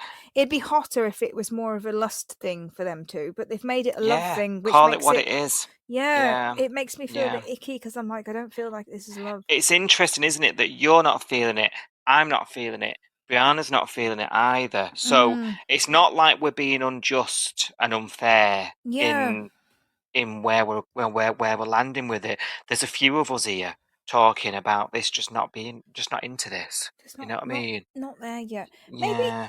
Maybe, you know, if someone out there is listening and they've got a different opinion, if they're absolutely loving Theo and Lacey and they see the love for whatever reason, please let us know and like fill us in on why you think that and why you disagree with us, because I would like to see it. I'd like to understand why we've got the L bomb this week, and I don't get it. I'll be honest. It would have appealed to me more if it was more of a raw sexual chemistry. Yeah, we didn't need it anyway. No. It didn't add anything either, did it, to the proceedings this week? Not really. No. I feel like we've skipped ahead of where the audience is, and the audience is not... if it was just like you say, warm-blooded mammals. Yeah, you know, I'd have get that. I'd have got it. They fancy each other. Yeah, it's weird. They've been shagging behind the surf club bins for a few weeks, you know, as far as I'm concerned. Behind Gage's back. It's a bit dangerous, it's a bit naughty, it's a bit dirty. I get that, but the L bomb doesn't fit with that. Yeah, no, yeah, I think it's a Theo issue. Childhood. Yeah. But I and that for me makes sense. So that's what I'm sticking with it. But tell us your thoughts. Yes, please do get in touch. Let us know.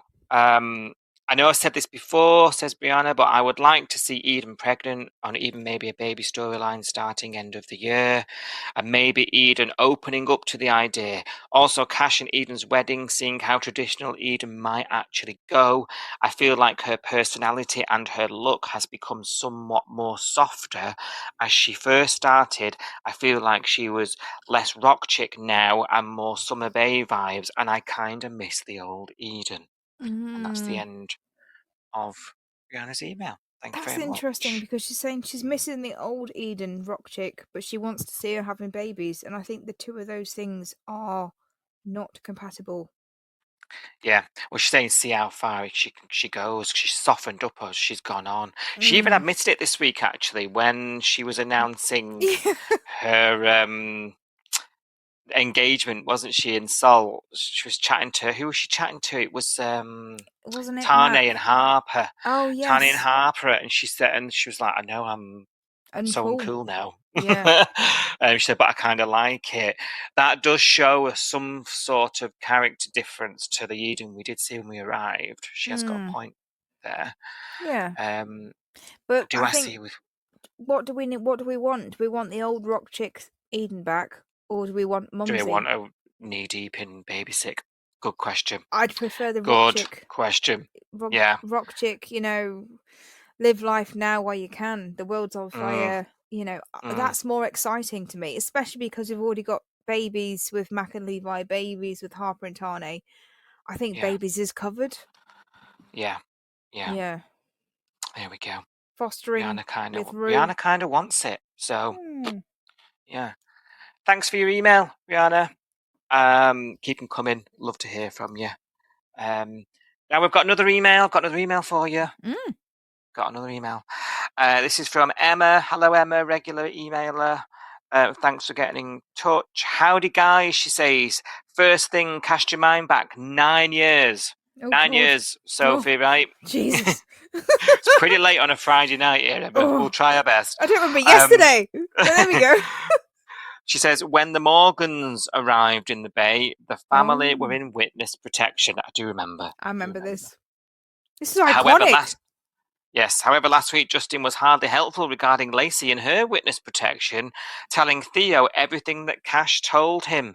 Actually, pretty good point, Emma. That's Completely a bloody missed good that. point. Yes. And Justin actually said, I shouldn't tell you this because Cash had told me not to, but I'm going to tell you anyway. Yeah. And he's been in that situation. He ought to know better. Oh, do you know what? Oh, that is good spot. Yeah. Mm-hmm.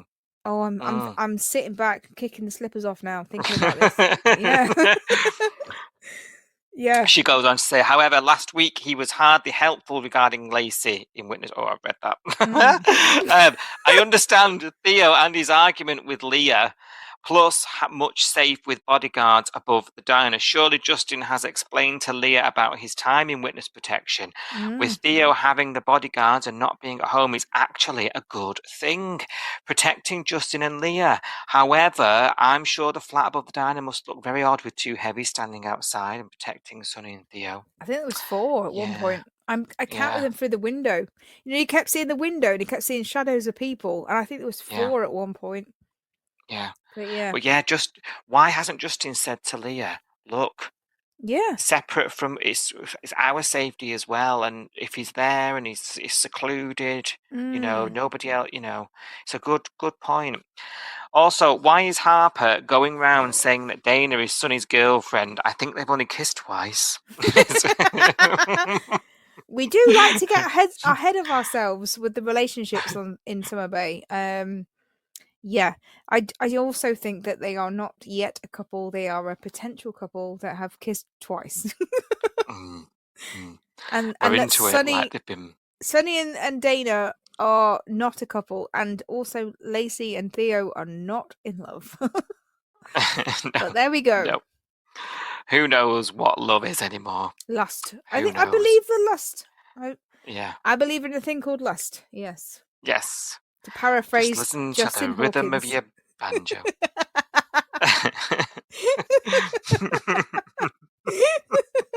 Exactly. As First Look Thursday episodes ends, I really hope Dana isn't going to have her third kidnapping of her time in the bay, with the river boys following her and Sonny to the beach. It was scary, wasn't it? It was a bit touch and go. Also, loved Eden and Cash's engagement. Wasn't really keen on Eden singing with her guitar, but I will overlook that, as it was good to see Gary again. Thanks, Emma.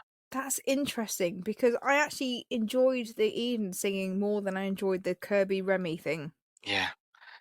Kirby's self-promotion. Yeah, it was a bit icky. And the Remy Kirby thing just made me feel a bit strange. I thought the Eden thing was more believable. The feelings were there. You know, she loves Cash, and that was a song for Cash. We love that song. I think she has a really good voice. Actually, she's not annoying when she sings. It doesn't grate on me. It doesn't feel. I don't like it. When you watch a series and they have a random musical episode, like Buffy was the original for this for me. Oh yeah, growing up as a teenager, watching Buffy the Vampire Slayer, then there was like that weird musical episode, and everyone talks about it, and I'm like, did not love it. I personally found it jarring and hated it. But a lot of my peers at the time were like, "Oh, it was amazing, and I loved it," and it's like the standout episode, and I'm like, "Shut up! It's awful. It made me cringe." I'm not a fan of musicals for the sake of it, and singing for the sake of it. It all makes me cringe. But actually, Eden singing wasn't awful. It would be interesting if Eden had the solo career storyline, whether we'd be feeling different. I'd prefer that. And nothing against Angelina's. She's a good singer. She can sing better than I can. But it just doesn't work because we don't know her. We've got no fire for Kirby. Yeah, no, we've got no reason to believe, have we? No, and she's had this storyline before, and it fell flat on its face. And I feel apathetic towards her having another go because of that. Yeah, very good way of putting it. Yeah. Thanks for the email, Emma. Yes, thank you. As always, keep them coming. Love to hear everyone's thoughts. It was really good. Guess what? I've got another email for you. Oh my god! Like buses. Can't cope. This one's from Sam. Thanks for emailing in, Sam. Got it in just in time, he did. He says, "Hi guys, loving the pod. Very excited for the spin-off. Thanks, Sam. Hope you enjoy it. All episodes available Tuesday." Hopefully. Hope you've got time to listen to them. That's all I'll say. But take your time. Take your time. They'll be there for a while. Yeah. On the last pod, you spoke about what we would like to see in the next 6 months. It's catching. Catching this. Yeah. We're in response to Brianna's message. Oh, okay. I'm there now. Yeah. I feel we need a significant death, but not Mr. Stewart or Maz. No. I feel that could be Irene's exit. No. This is a touchy subject. No. Because this is our worst fear. No.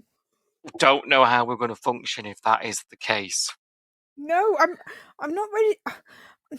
I don't want to cry for November. You know what I mean? I'm not ready to cry for the whole of November. No. Do you agree? Do you think we need a significant death? A significant death is interesting. Irene, I don't know whether I can cope with that, doll, because that will take me into like my seasonal depression of November, December, January. It'll ruin Christmas, won't it? It will ruin Christmas. Significant, like, it doesn't have to be Irene. It could be. I'm not gonna. Can you guess who I'm gonna say? 3 letters. Rhymes with boo. You know me. That would be significant and yet not devastating. Not Christmas ruining. I don't know. I don't know whether I want another death. Like the Flick death last year for the sort of November build up was incredible, but also really, really, really sad. I don't know whether I want another one whether on that. Go through it On that scale. Yeah. Do you? Yeah. Would you agree? I don't know. I do like. I've said a lot of times, Home and Away does death really well. And I think Felicity was the first death we've had in a while that was quite impactful. And that it was about 12 months ago. It feels new still. Yeah. And I feel like I don't think the show would do it unless Lynn requested it. It's my gut feeling. And to be honest, if Lynn had, because we know that Lynn's had some input in her exit storyline. And Yeah, if Lynn has okayed it, I kind of feel like we have to be okay with it. I think if that was to transpire, I think we would have to live it. We'd have to, But wouldn't we? Yeah, whatever it is, we're going to have to. Oh, When you look at. I'm not But ready. Even though we've had I like am not. 6 months build up to this, I still feel icky. I'm not prepared to. No, me neither. To even think about it yet, Sam. I must say. No.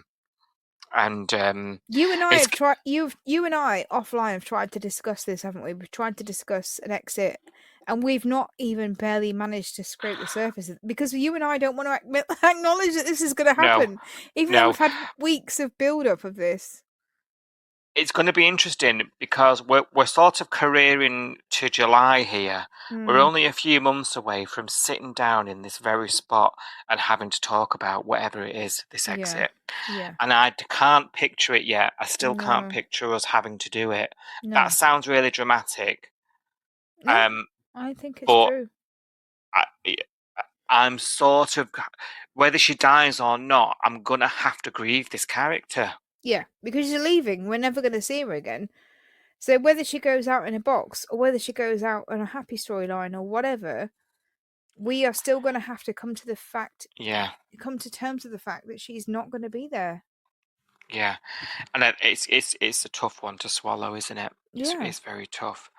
Sam wants the tears and all sorts.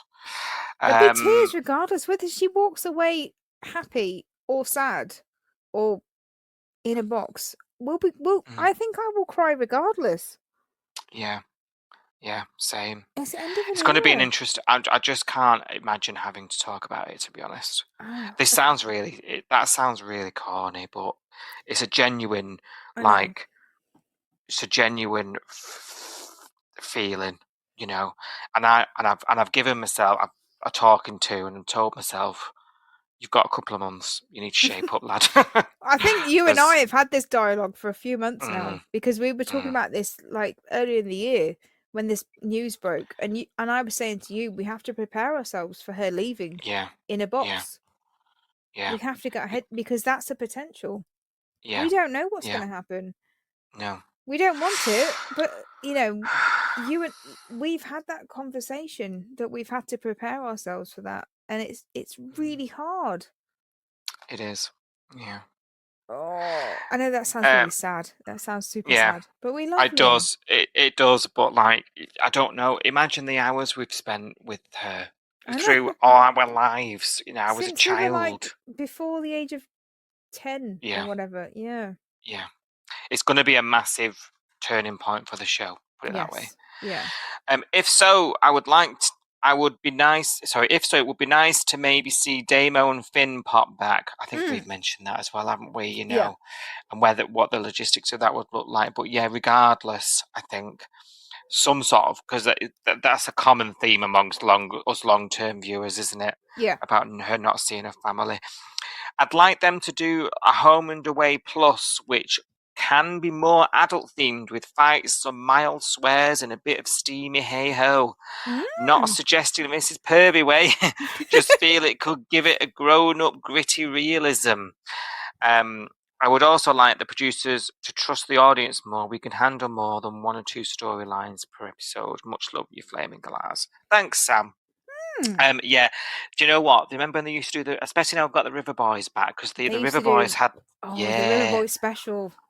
Yeah. Yes. And they were good. The Presto special or whatever they were called. The late night River Boys special. That lives in my head rent free. That would be quite nice. I don't know whether it's on the cards or ever going to be on the cards. It would be quite nice to see that though. It's hard. It's hard, isn't it? Because to try and explain when all those spin-offs came about, the Braxtons were absolutely massive. Huge. Yeah. And we're sort of nearly getting on for 15 years later now. Oh, Jesus, that must be full. Yeah. So, the TV landscape's a little bit different. Is there an appetite for it? We can get into the wares and whatnot, but as fans, I think it would be a nice indulgent one-off. I think the appetite is amongst us hardcore fans, definitely. But whether that's enough to make them want to do it, because the volume of fans, I think the enthusiasm outweighs the volume of people. Yeah, I would have the same assessment. Maybe some little fun things on social media. Yeah. Oh, yeah. I mean, I love these little chats. You know, Emily Weir's been doing these interviews with the cast members. Oh, like yeah, the touch of salt. a pinch of Or salt or a whatever. touch of salt, whatever it Yeah, is. yeah. Yeah, those are really good. I really enjoy watching those. Yeah, Like those same. little kind of interactions with current cast members and behind the scenes kind of chat and that kind of thing. That's quite nice to see. I don't know whether we'll get a whole episode. Yeah. That would be amazing, but I don't Be know cool whether if- there's enough of an appetite for all that. Yeah, same. It'd be cool if it did something, wouldn't it? But yeah. Or if anybody wants to reach out and talk to us in the background, hush hush, you know, for the super fans, we're open to interviews with anybody. Come forward. Yes, We have a for our sister new podcast. Just want to put a little plug out there, you know. Never know who's listening. Yes, that's it. Drop us an email, coastnewspod@gmail.com. Right, I've taken my spade or your spade and I've gone over to Facebook. Do you want to have a bit of Facebook? So, okay, let me brace myself. Yeah, do you know what? They've not posted that much this week, to be Really? honest. No, so there's not a great deal, but there's a couple of comments that have stuck out to me. Go on then. So there was a video posted, you know, of the Dana and Harper fight over Oh, yeah. Sonny and safety and whatnot. You And can't I see was him sort of- again. He's a bad boy. Yes. Yeah, I forbid you. Mhm. That kind of thing. Well, there was a video of that posted, and in the comments, D. Grant says, "I like Harper. Her sister can be annoying, though, but they say she's only playing a part." Interesting take that, because that's quite interesting, because it's juxtapose. Is that the word?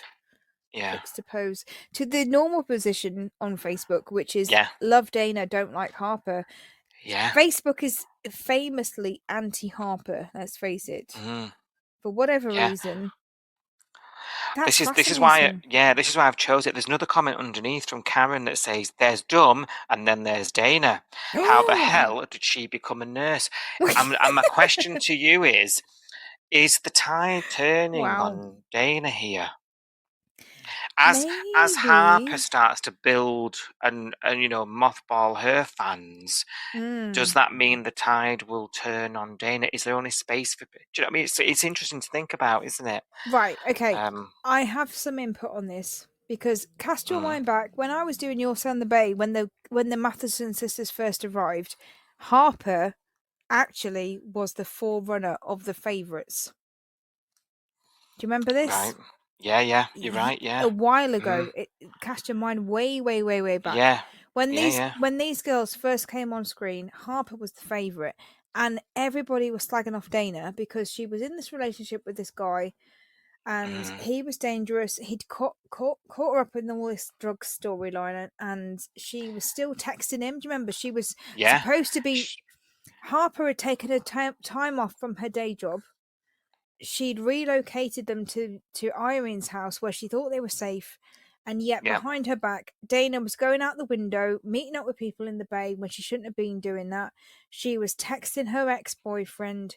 She was doing all these things to put herself in danger. All the things she shouldn't do. All the things she shouldn't do. And Facebook specifically was furious with Dana for this, and they were fully on Harper's side, because they were like, her sister's given up her life, she's moved to the bay, she's trying to help her, blah blah blah blah, and Dana's doing all this stuff, sabotaging herself. So back in the day, this was Facebook's opinion, and I'm not surprised in a way that we've come circle back 360 to that also same kind of conclusion, because Harper again is trying to stop her sister, who previously has made some really daft decisions, from repeating the same daft decisions again with a boy that she barely knows, blah blah blah blah. So I'm not shocked. I'll be honest. I think you've got a point, and I think it is going to be interesting to see if that sentiment creeps in now.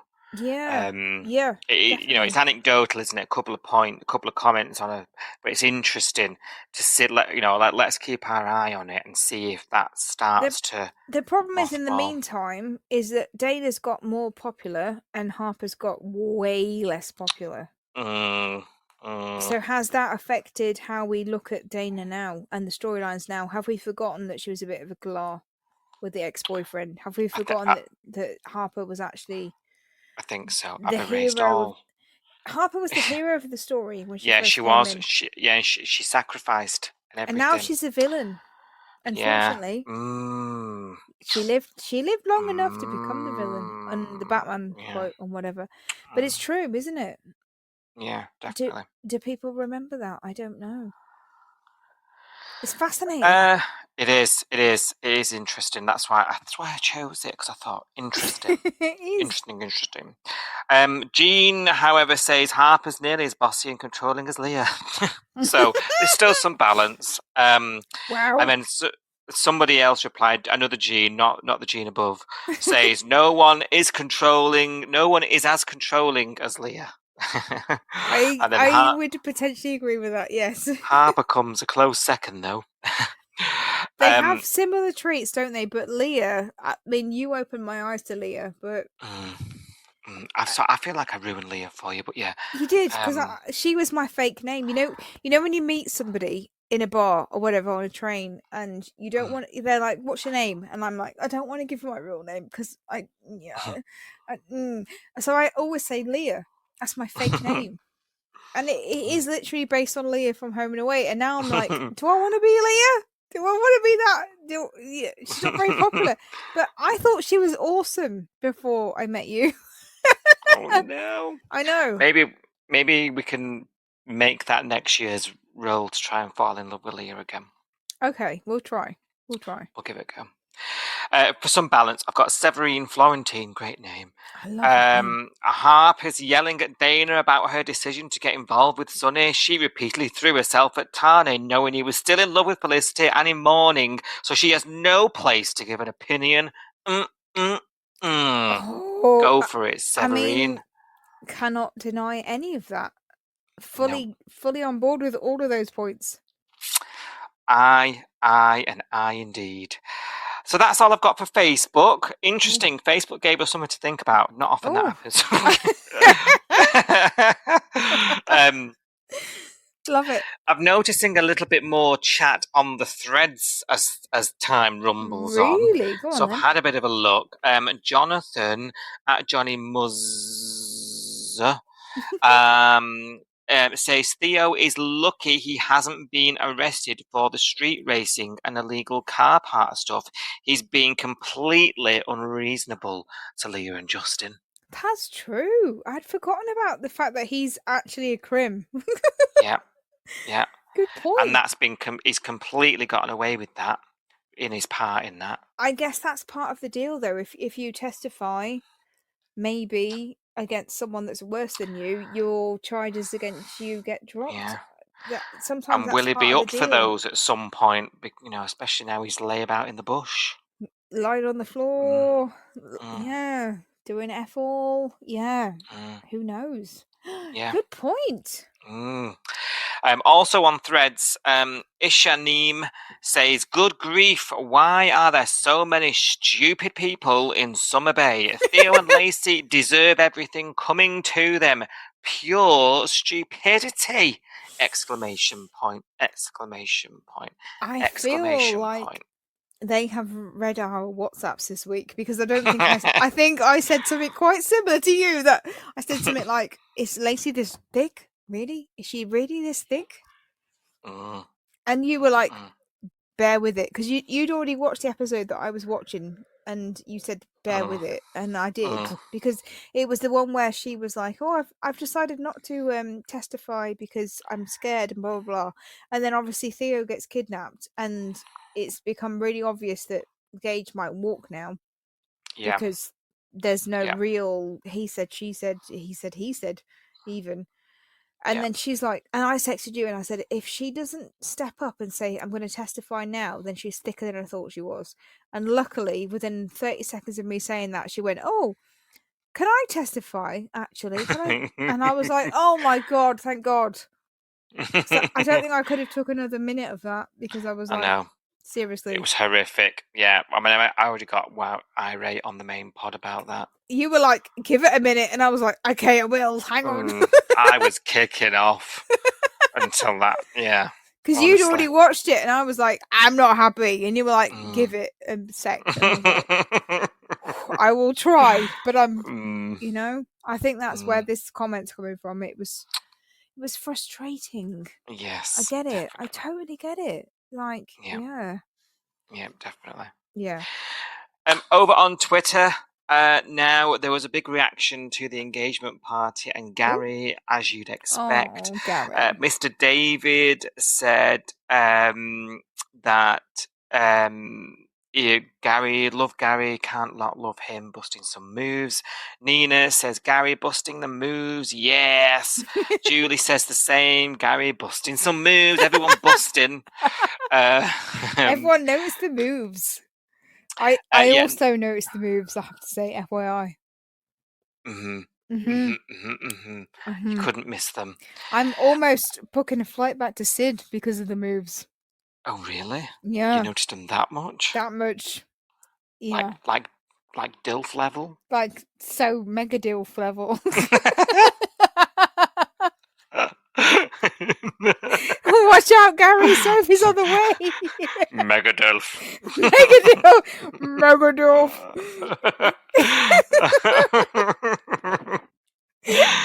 Oh dear. Natasha Melissa says, not me crying over Cash and Eden getting engaged again. Finally. Crying? I wasn't crying. Were you crying? Where were you when this happened? Emotionally. I was happy for them, but that was about it. But I wasn't, because I think we'd already seen the original proposal was the Lighthouse video, wasn't it? Lyric Lighthouse thing. I didn't cry over that either, but I felt like we'd already seen this, and although Gary's inclusion made it so much better. Yeah. I wasn't emotional. I was happy, but not emotional. Yeah, same, really. I'm not too invested to the point where I'm feeling it with them, you know. No, exactly. Yeah, okay. What about Rue and her fostering? So Jamie says Rue deserves a second chance at fostering. Eliza was a special case, a very special case. What do you think about Rue deserving a second chance? Jamie's got a point, because how many foster kids would be? What was the diagnosis? Psychopathic. Oh God! I can't remember what the words. Unable to feel remorse. And there was a C word. Get me notes. I can't remember what the word was. I'm scanning. Conduct Callous disorder? personality disorder. Conduct personality, yeah, something like that. Yeah, I think that's fairly niche. Yeah. I don't know. I could be wrong. Yeah. So Jamie's comment that this is quite unique, special, whatever. I think he's right in that point. But every foster kid's going to come with challenges, because that's just the nature of the beast. You know what I mean? So it doesn't mean that because Eliza was especially challenging, that Rue could manage someone that was less challenging. I don't know. No, I agree. Well, David agreed with him as well. Mr. David said, couldn't agree more. The fact she still wants to foster, despite all that transpired with Eliza, is to be commended, in my opinion. So I think as much as we've all criticised her, I think enough of us are like, we can acknowledge that was horrendous for her to go through as well. Yeah. Unique, horrendous, special. For her first ever foster case, this has got to be pretty out there, hasn't it? I agree. Yeah, I think so. Enough to put me off, I must say. It put me off, and I wasn't even considering it. You know what I mean? I know, same. I was way off after this, not just off. Julie Smith says Deb is right what she's saying about everything, and that must be regarding abs. abs and keeping things from her. And David had a reaction saying, Deb being a summer bae is definitely one of his top moments of this whole year. Oh, that far. Oh, Blimey, wow. Mr. David. I did like her. I really warmed to her quite quickly. And I can imagine her being on the show. I think she fits the show really well. I would like to see more of Deb, I'll be honest. Interesting indeed. I've got a final thought from Sarah 30th Floor on Twitter. It's not regarding Deb and the engagement party. It's actually about Harper. Sort of liking just sort of some of the Facebook comments, and Sarah says, I don't think Harper is overreacting at all. I don't know what's happening, but I suddenly like Harper. So again, that backs up what we're seeing over on Facebook, and I think that could be a growing mothball scenario if we're not careful. I think we need this for Harper, because there's been overwhelmingly a backlash against her character because of the fact that she's not as popular as Dana. Yeah. It would be nice now if the turning point was this storyline, if people were more invested in her, feeling more sorry for her because of the because of the Tane thing, and the unrequited love, and the fact that she's in love with him and he's not in love with her, and there are still some things this week. I don't know whether you picked up on this. So when Tane and Harper were in Salt with Eden this week, and they were sort of saying, congratulations on your engagement, it sounds amazing, you had a great engagement party, good for you, you deserve each other, blah blah blah. There was a couple of looks from Harper where she looked uncomfortable because she was sat in this conversation talking about how happy she was about Cash and Eden getting engaged, while sitting next to her recent fiance that went to crap. Did you pick up on this as well? I did. Yeah. And I did feel a bit sorry for her because I wanted to just fuse into the sofa. Yeah, it wasn't spelled out, but her face said, "Yeah, good for you. You found the man that you want to be with." And like, I'm sat next to him, but he doesn't want to be with me. I felt a bit awkward watching that. I know. I'm loving all these little nuances in the show, though, like that at the minute. Too. These little, you're not really going to pick up on them, but these little Easter eggs for us to really obsess about. I'm loving them. Yeah. It's awkward, but it's nice because it's relatable. Like, she's sat next to the guy that she's in love with, wants to marry, and yet she's complimenting this other person that's getting married, has all the stuff that she wants, and she's not. Oh, it made me sad, but I was like, oh, but it was fascinating to watch this. I'll be honest. I agree. As much as I was uncomfortable, I was like, I'm glad we had this because it feels relatable. It feels real. Yeah. I get it. Yeah. No, I concur. Right, you put a tweet out on the pod, and I'm torn. Do I want Tane to mind his own flaming business, or do I want Tane to kick some Riverboy ass?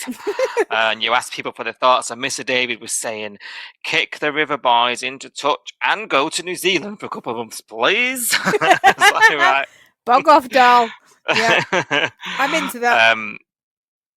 Yes, so that sort of Tane sentiment lingers on, doesn't it?